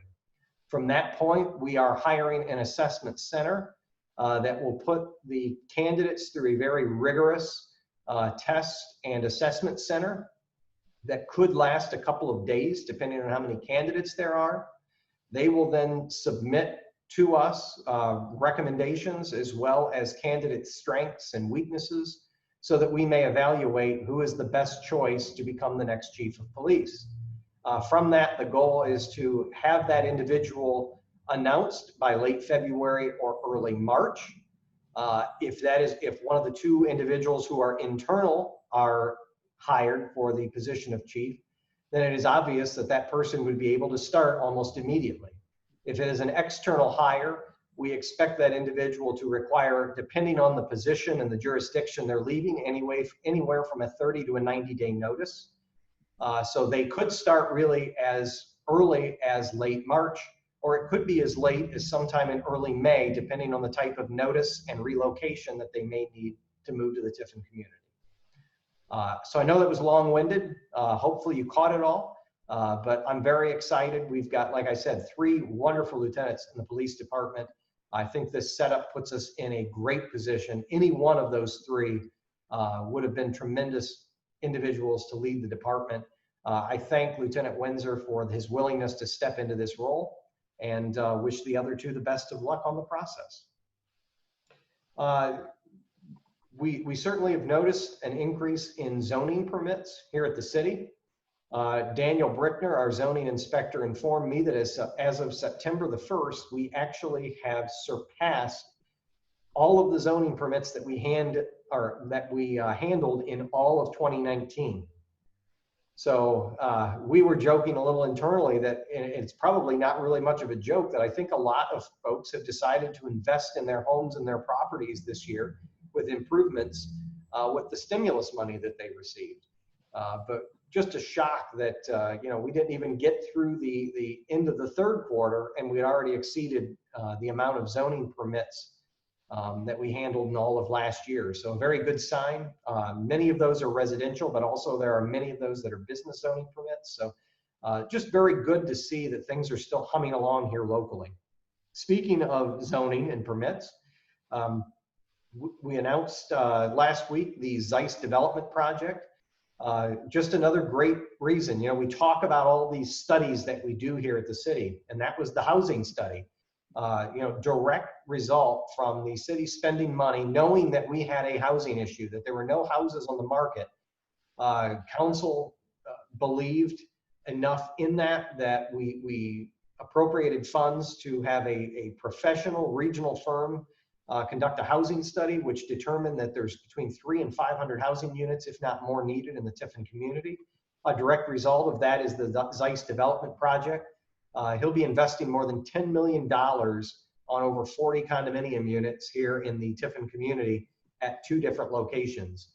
So I know we all should be ecstatic for this because we know the housing backlog and the issues here in the Tiffin market as far as individuals wanting to find homes and wanting to move here, and they've been unable to. So very excited for Rich Zeiss and Zeiss Development to move forward with that project.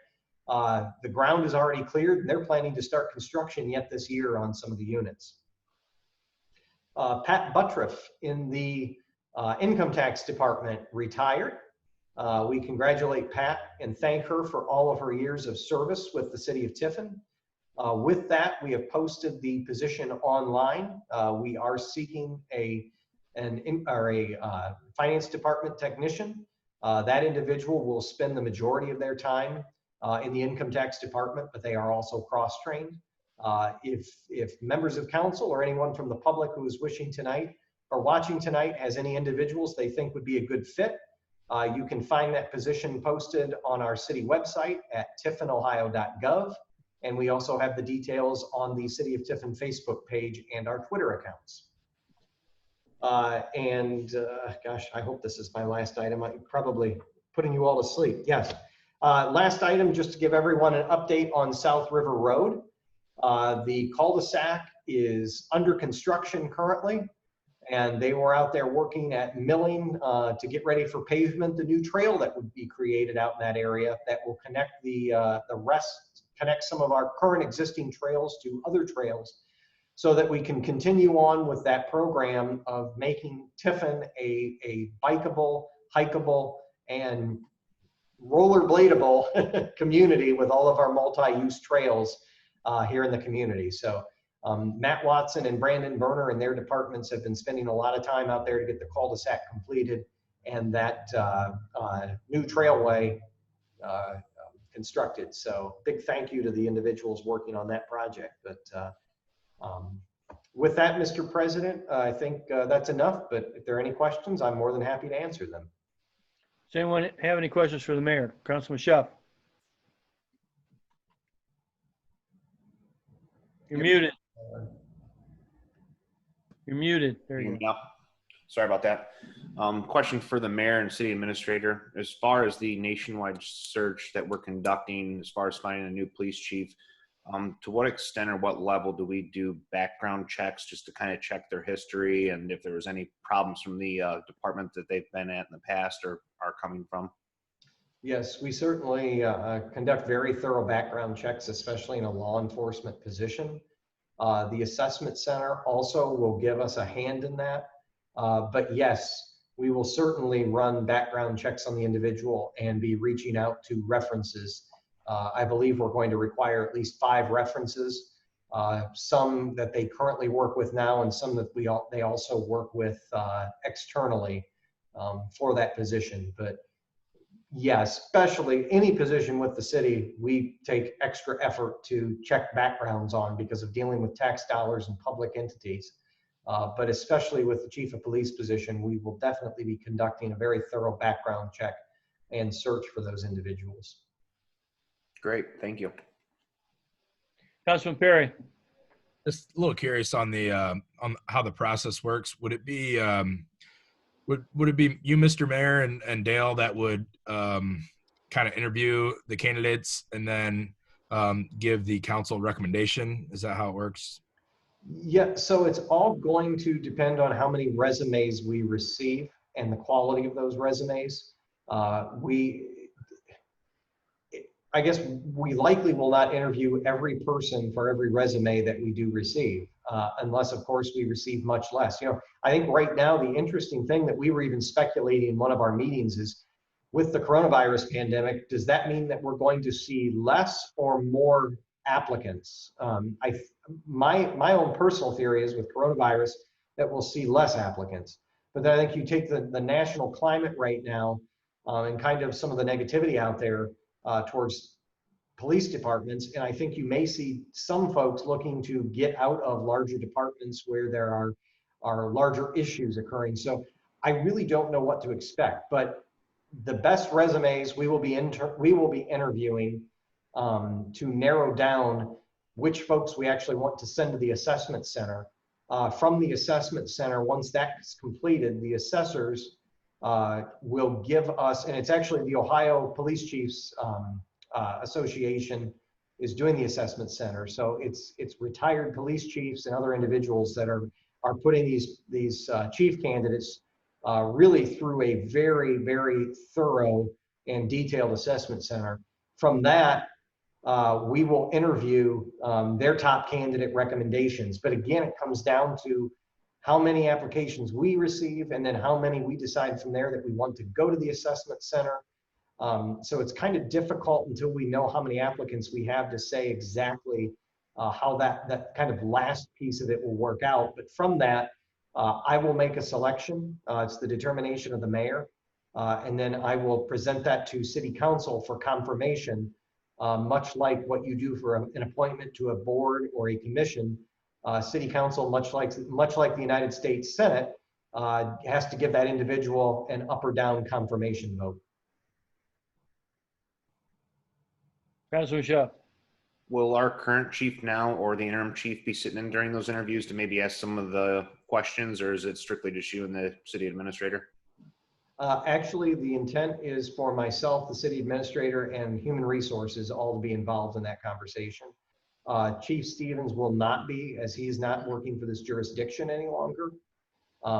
It is very possible in some of the initial interviews that we may involve Lieutenant Windsor in those conversations. But at least when we get it narrowed down to probably the top 3 candidates, those conversations will all be held by myself, city administrator, and human resources, not necessarily anyone immediately in the department. Thank you. Anyone else have any questions for the mayor? City Law Director. Yeah, just to clarify though, the process, the appointment is made by the mayor, and that is pursuant to the charter. Council does not provide the consent for that. Oh, my apologies, Brent. I guess I misspoke. Yeah, there is a established procedure to allow for the council has approved by the civil service regulations that the mayor has described, so that you can get a qualified candidate, but ultimately the selection is made by the mayor. Thanks.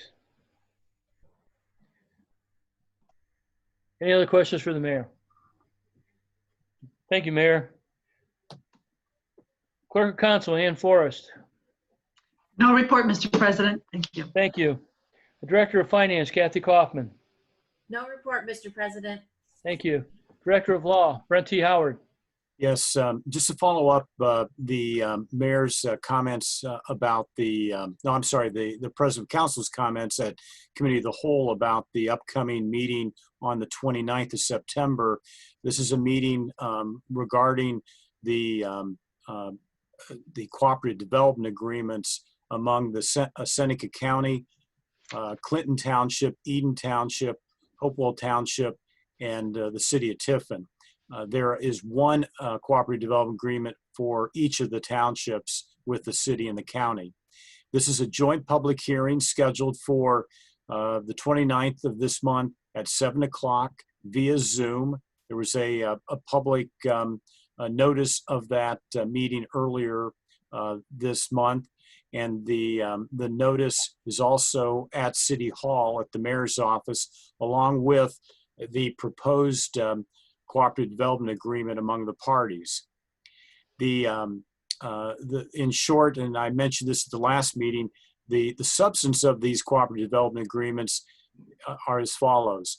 It's a extension of the 20-year agreement among the parties that will allow for a annexation if a property owner desires that annexation occurs without a public hearing. It follows a expedited process pursuant to the Ohio Revised Code.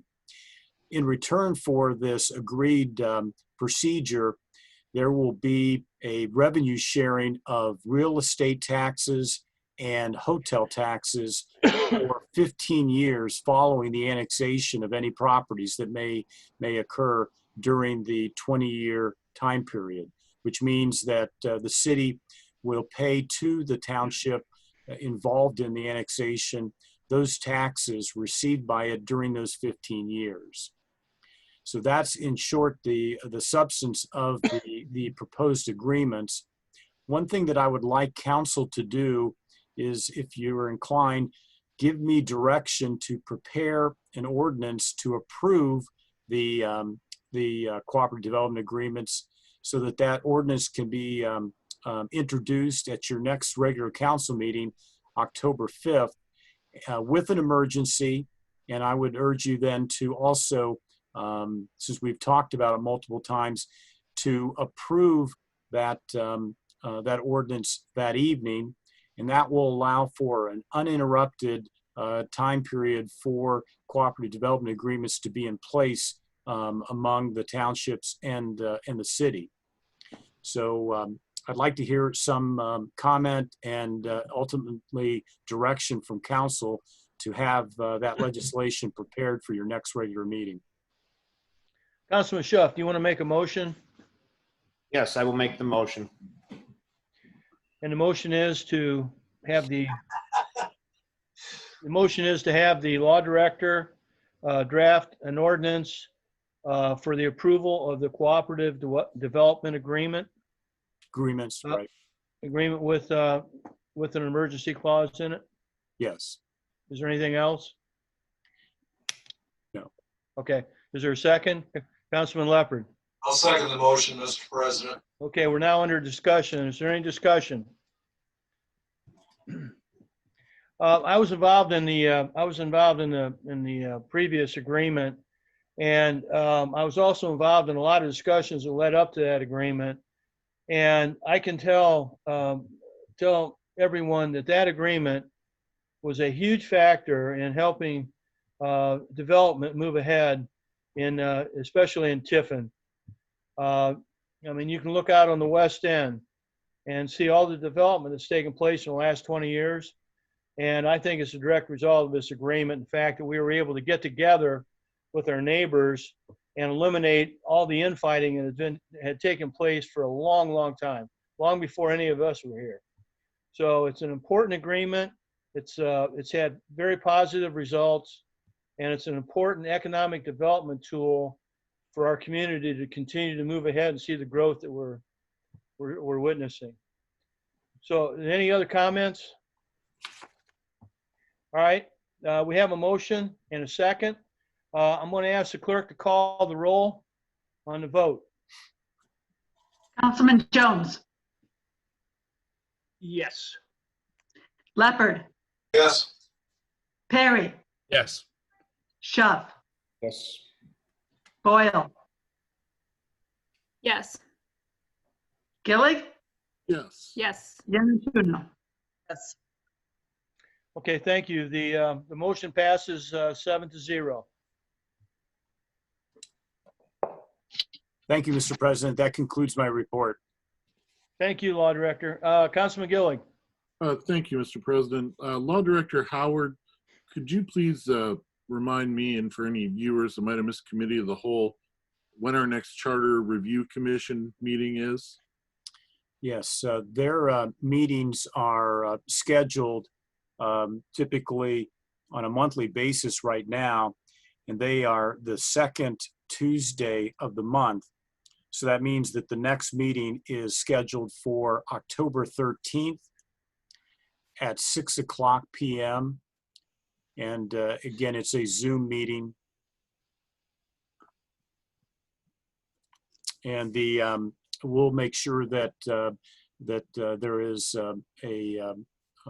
the information to connect via Zoom is submitted to the newspaper for them to publish. Thank you, Law Director. I hope to be there. I'll be sweaty from herding cats at 4- and 5-year-old soccer practice, but I will be there. Are there any other questions for the Law Director? All right, seeing none, we'll now move on to written communications. And we have Mayor's request for legislation number 20-37, appointment to the Planning Commission of Vicki Williams. Request for legislation 20-37 will be forwarded to the Personnel and Labor Relations Committee. Mayor's request for legislation number 20-38, establish mobile food vendor license law. Request for legislation 20-38 will be forwarded to the Law and Community Planning Committee. And Mayor's request for legislation number 20-39, assistance to firefighters grant, AFG. Request for legislation 20-39 will be directed to the Finance Committee. Mayor's request for legislation number 20-40, zoning classification R-4-A. Request for legislation 20-40 will be forwarded to the Law and Community Planning Committee. I have Finance Director's request for legislation number F20-46 to amend the 2020 Budget Ordinance 19-84 to appropriate funds for assistance to firefighter grant into the fire department budget. Request for legislation F20-46 will be held on file in the clerk's office. Ordinance has been prepared for tonight's meeting. And we have a petition to City Council for a street light on East Olive Street. It says, we, the undersigned of Olive Street, petition Tiffin City Council to investigate the possibility of installing several street lights along the south side of Olive Street from Erie Street to Water Street. Noble School is very close, which means there are a lot of elementary age children in our area, and it's signed by 5 petitioners. This petition will be forwarded to the Street, Sidewalk, and Sewer Committee. And that concludes the written communications. Thank you.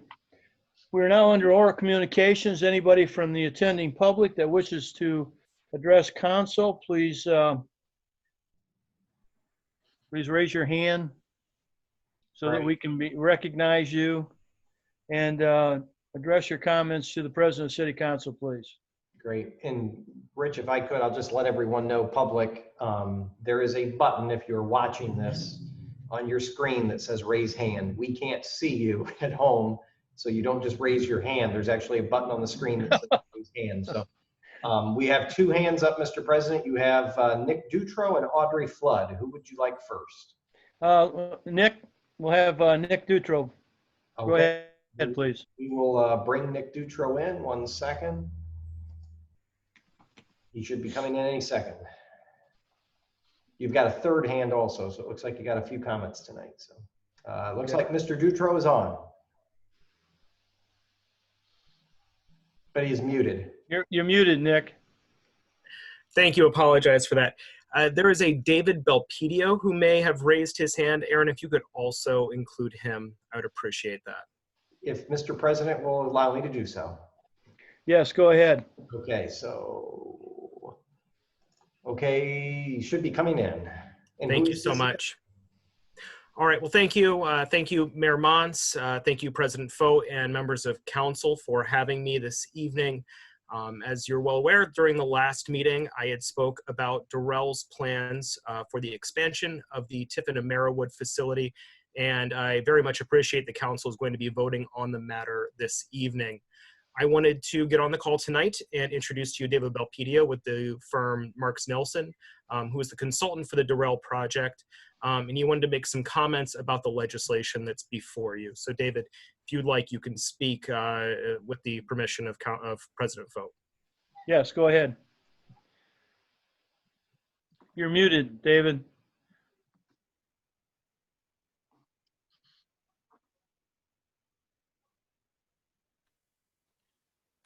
Okay, I'm sorry about that. That's all right. Nick, Happens thanks. to all of us. Thanks, Nick, for the introduction. Both my associate Elaine Bach are both on the line this evening, and I thank you, Mayor Mons and City Council members, for the opportunity to say a few words on behalf of our client, Durrell Industries, Inc. The City of Tiffin has been a great partner to Durrell since the 1950s. A positive decision this evening by the council to provide incentives related to their planned expansion will go a long ways towards demonstrating to Durrell just how important the planned expansion is to your city. The planned expansion includes some 87 new employees and $3.27 million in capital investment. Durrell's planned expansion will take place over the course of the next 4 years, and our client appreciates your support this evening for the incentives to support its ongoing operations, and your support has been a deciding factor in moving forward with this planned expansion. I'd be more than happy to answer any questions you have about the planned expansion, but did want to reiterate the appreciation for your support. Thank you. Does anybody have any questions for David? Well, thank you for being here tonight, David and Nick. Thank you. We appreciate your hard work and the growth that is happening with Durrell. An important part of our community, no question about it.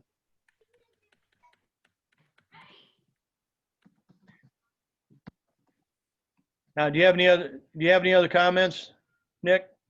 No, thank you very much. Appreciate being on tonight. Thank you. Okay, well, thank you. Is there anyone else, Mayor?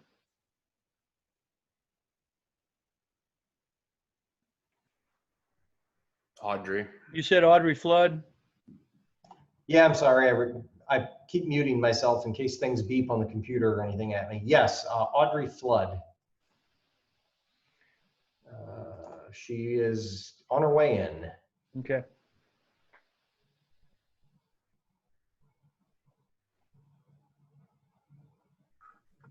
Hello, can you hear me? Yes. Go ahead, Hi, Audrey. thank you, President. And Mayor and members of council, thanks for having me on. I just wanted to really briefly update you on the Dream Big Tiffin initiative that TSEP is doing for community development on behalf of the city. So this is the initiative where we're gathering project ideas and project proposals from the entire community in order to prioritize them and determine which ones should receive funding and support. So far we've received 6 project ideas from community members and 1 project proposal. And I just wanted to remind everyone that you can go to dreambigtiffin.com and submit project ideas or project proposals until November 12th. My contact info is also on that website at dreambigtiffin.org. So please, if anyone is listening, reach out if you have questions about it. And obviously all members of council and administration can reach out at any time if you have questions on this as well. So with that, just help me continue to spread the word about this opportunity. And let me know if there's anything else I can do to get the word out there. Thank you. Thank you, Audrey. Does anybody have any questions for Audrey? Okay, we'll get those projects in if you have any. Thanks, Audrey. Anyone else, Mayor?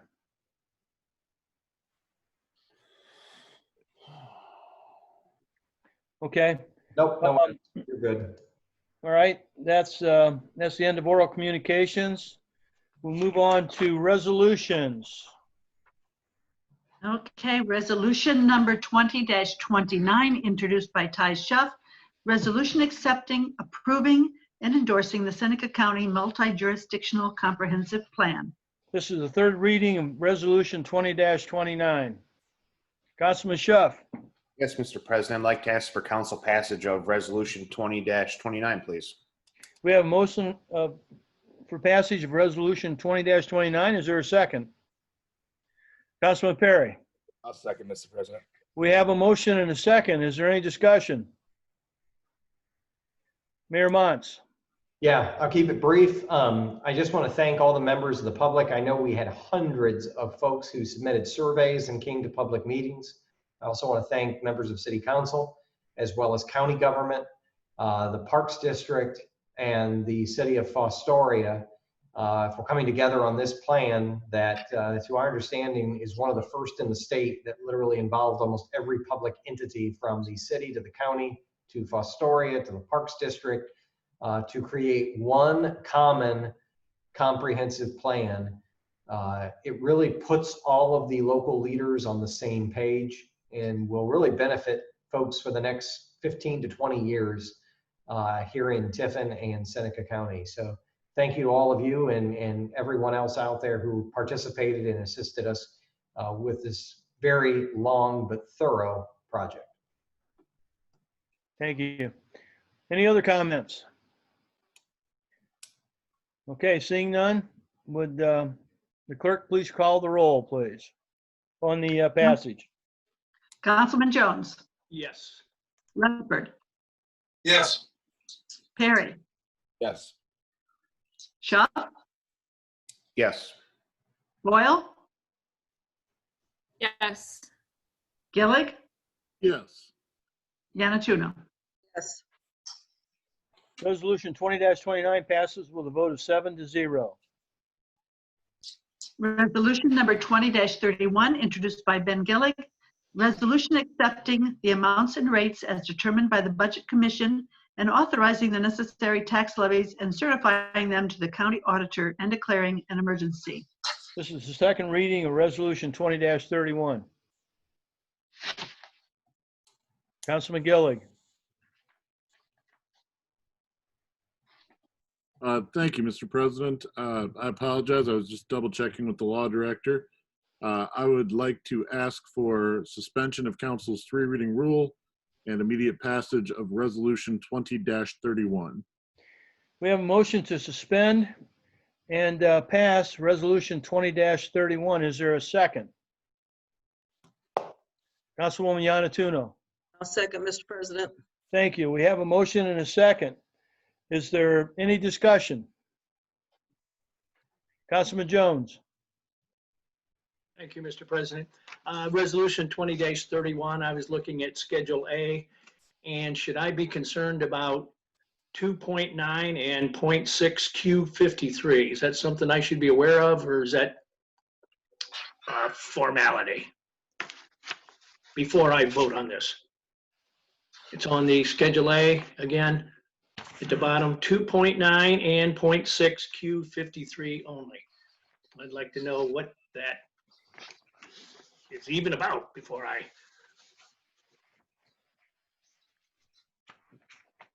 Mr. President, maybe I can comment. And, Yeah, Law Director. And Kathy can fill in any information that may need to be provided. That is information provided from the county auditor's office, and it relates to the amount of our inside millage that we would receive for real estate tax purposes. So that's just our share of those taxes. And so that's why it needs to be included in this schedule. Okay, thank you. Any other comments? Seeing none, the clerk will call the vote, please, on the suspension. Councilman Jones, Yes. Leopard, Yes. Perry, Yes.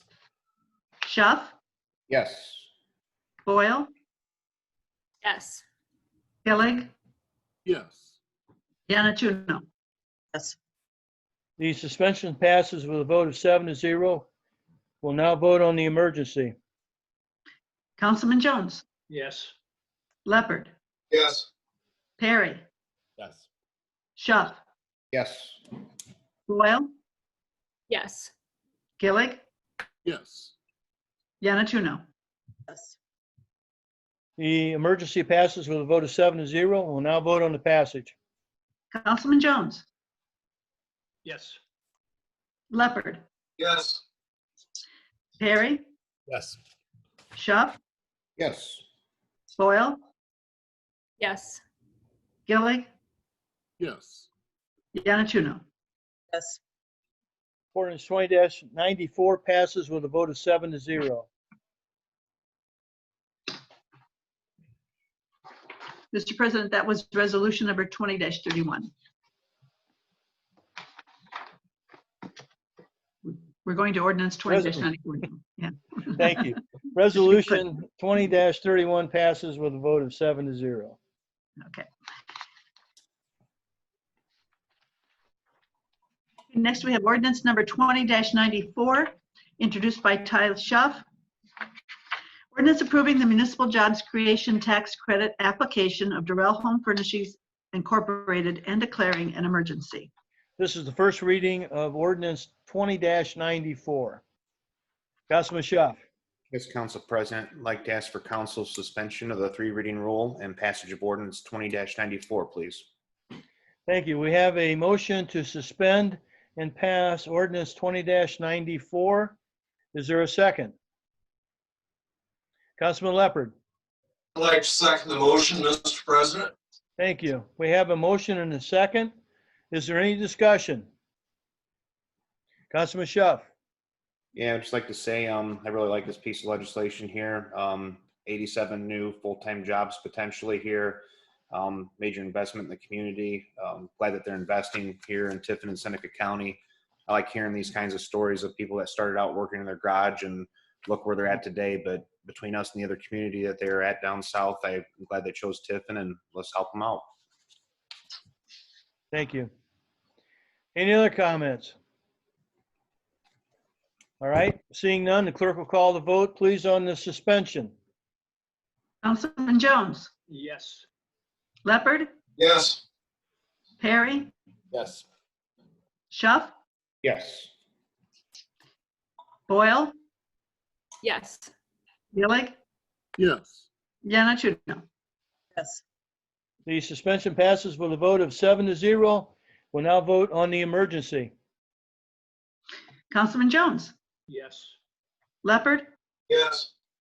Perry, Yes. Shuff, Yes. Boyle, Yes. Gillig, Yes. Yanatuno. Yes. The emergency passes with a vote of 7-0. We will now vote on the passage. Councilman Jones, Yes. Leopard, Yes. Perry, Yes. Shuff, Yes. Boyle, Yes. Gillig, Yes. Yanatuno. Yes. Ordinance 20-94 passes with a vote of 7-0. Ordinance number 90-95, introduced by Steve Leopard, ordinance authorizing installment of a street light on South River Road and declaring an emergency. This is the first reading of ordinance 20-95.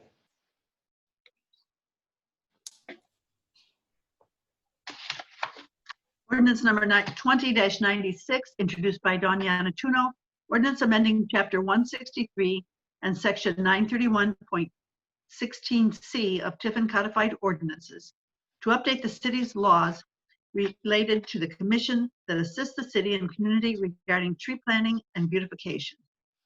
This is the first reading of ordinance 20-96.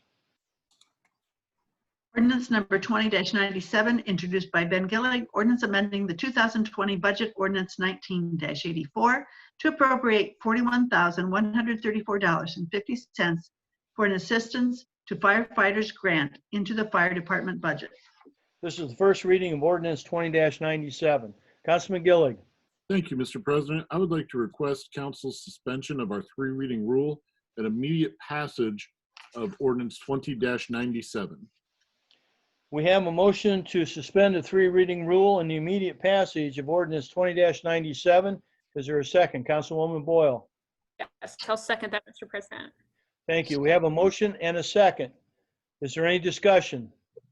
Councilman Gillig.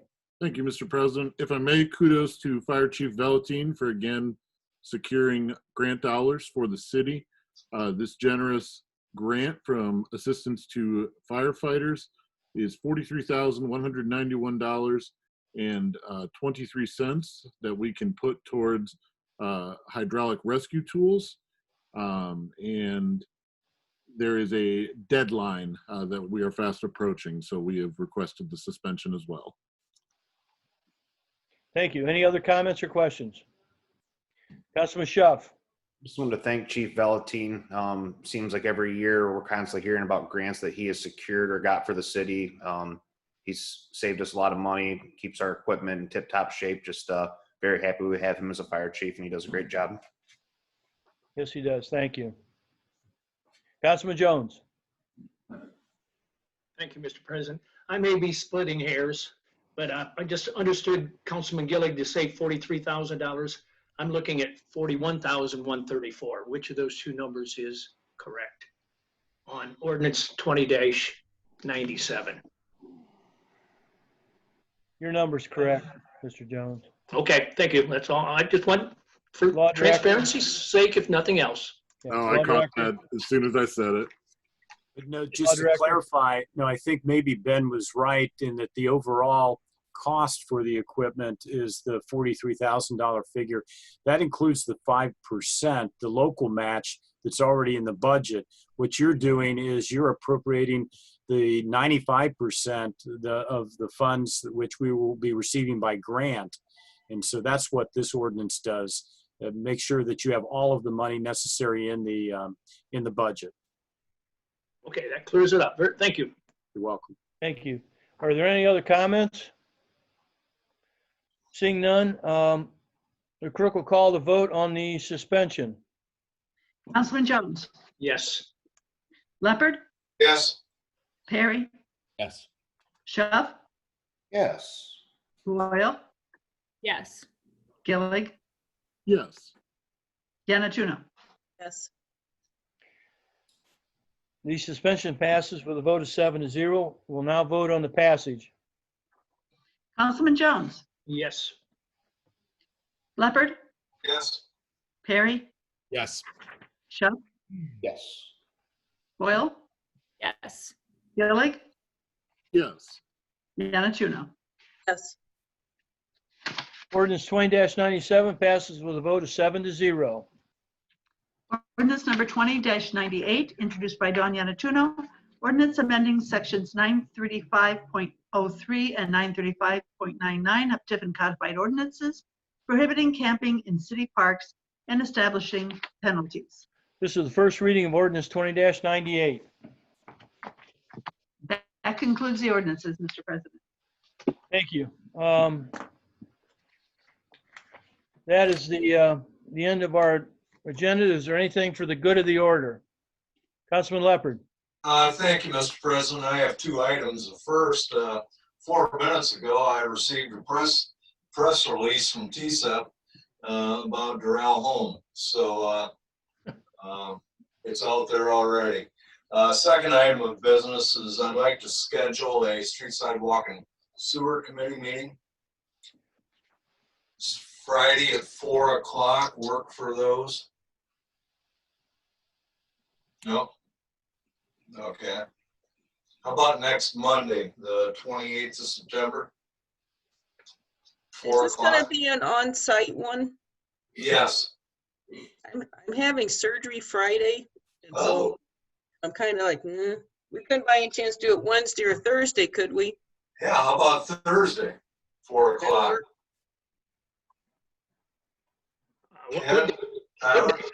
Thursday, what date, please? Thursday, the 24th.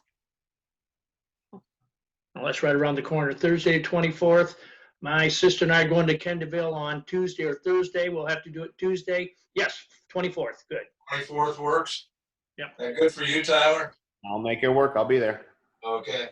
I'd like to announce a street sidewalk and sewer committee meeting to be held September the 24th at 4 p.m. Okay. We will meet at the intersection of Erie and Olive Streets. Purpose of the meeting is to discuss street lamps for Olive Street and any other business that may come before committee. Thank you. Thank Anyone you. else? Councilman Gillig. If I may, and I'll apologize for being a wee bit nostalgic. My 39th trip around the sun starts tomorrow, and just wanted to share that, whatever successes I've managed to have during my time on the earth here are largely attributed to the environment I grew up in. Being here in Tiffin and seeing great community leaders, being inspired by folks like Mayor Montz and Ty, who began serving at such a young age, and Councilman Fote or President Fote. One of the things I'll do for my kids, I buy blank Snoopy cards in bulk and send them out for just random occasions. And that actually stems from a card you sent me when I went 7-0 in wrestling in the 8th grade. Nice. So I'm just very happy to be a part of this body and to be a part of the city of Tiffin. You guys just really inspire me, and I'm, just today with the door discussion, it's really just gratifying to see how much you good folks care about the city. More importantly, though, I need another fun fact for tomorrow for my kids. Does anyone know who the mayor of Tiffin was in 1981? Because I cannot find it anywhere. In what year? 1981. 1981 would have been, I think Tom Yeager. Tom Yeager. I think That's what I was thinking as As well. far back as I can remember is Mayor Martine. Yeah. Wonderful. Thank you very much. Councilwoman, wait a minute. Before I go, I just want to tell you, Councilman Gillig, you come from good stock. I knew your parents and your grandparents. Thank you. I appreciate Good that very people. much. Councilwoman Boyle. Yes, thank you. I'd like to schedule a long community planning meeting.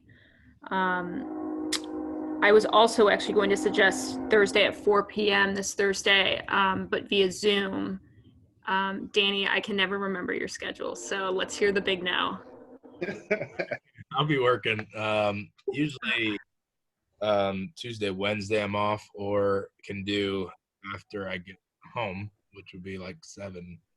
Okay. Right. I can't do tomorrow at 4. Can you do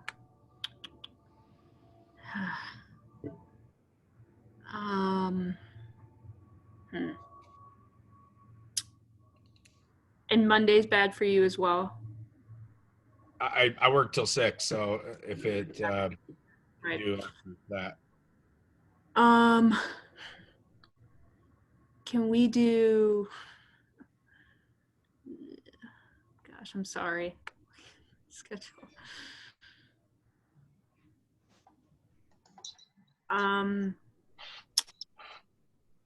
Could we do tomorrow at 5?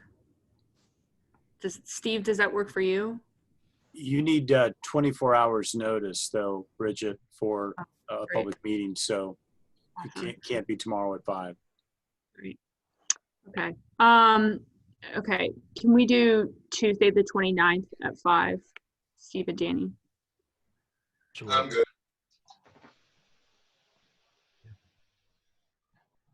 Danny, that works for you? Yeah. Good with. Okay, I would like to announce. Good with me. Oh, as I'm sorry. well. Go ahead. Yeah, good with me as well, Councilwoman Boyle. Brent, does that work though for you? Because you're a pretty key one for that meeting also. I am available, yes. Okay. Is there anyone else, Mayor, that you think needs to be included that I should? Most likely, City Engineer Matt Watson and City Administrator Dale Thornton. Both should be part of that meeting. We will also want to have TSEP representative, most likely David Zach there. Okay. But we gotta get this done before the next council meeting if possible, because there's some projects waiting on it. So I would say if that works for those of us that are here, we just need to run with it if we can at that meeting. Okay. Okay, so I'd like to announce a long community planning meeting for Tuesday, September 29th at 5 p.m. via Zoom. And the purpose of the meeting will be to discuss mayor's request for legislation 20-38, establishing mobile food vendor license law, and 20-40 zoning classification R-4-A, and any other business that may come before the committee. If there's any issues with that, David, I know you're out there, and then I'll check with Matt as well. Just please contact me and we can adjust accordingly. Thank you. Anyone else? Councilwoman Yanatuno. A quick question. Mayor, you will put all of us on all these various Zoom meetings in case we can make all of them? Yep, I will send all of council the invitation to all the committee meetings, I guess, that are not in person. Okay. I'll let Councilman Leopard, if he wants to send you a card in the mail to invite him to his in-person meeting. To look at the street lights, I'll let him take care of that. But yes, any of the committee meetings that we do schedule, I will just invite all of you to, and you can pick and choose who We have that co-op one at the same, at 7 that same day. Yeah, 7 o'clock that evening. So yeah, it'd be a lengthy evening. I'll pack dinner here and just plan to eat at the office. Councilman Leopard. Thank you. I would encourage the Street Sidewalk and Sewer Committee members to drive Olive Street after dark some evening prior to the meeting. Okay. Councilman Perry. Yeah, I just figured we could do this real quick, unless anybody on council would object to Vicki Wilkins being appointed to the Planning Commission. I would say on behalf of Personnel and Labor, we just accept that. Okay.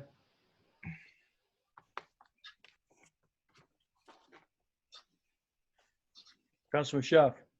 Sorry, just 2 quick things here, just general questions. Have we heard anything from Eduardo here lately, or any just updates, I guess, to go into deep discussion about? I was just curious. Mayor, do you have any comment? Nothing new. Okay. What's your second question? What is the city's policy as far as breeding wild animals within the city? So it came to my attention here a few weeks ago that there's someone within the city limits that is breeding foxes and I guess selling them as pets. Is that allowed, or do we have any ordinances or restrictions on that kind of thing? The law director is researching it right now. Well, the reason I asked is a little disappointed. I woke up this morning and one of them picked off 3 of my ducks, so wasn't too happy about that this morning. They got loose, but I've heard different complaints throughout the city. There's a few people that said there's been foxes just running loose, or they're not the wild type of foxes, but there's somebody that's trying to domesticate them or that's breeding them here in town, and I wasn't sure what the rules were on that, so I was just asking for my own curiosity, I guess. We'll give the law director a minute. Is there anybody else have anything?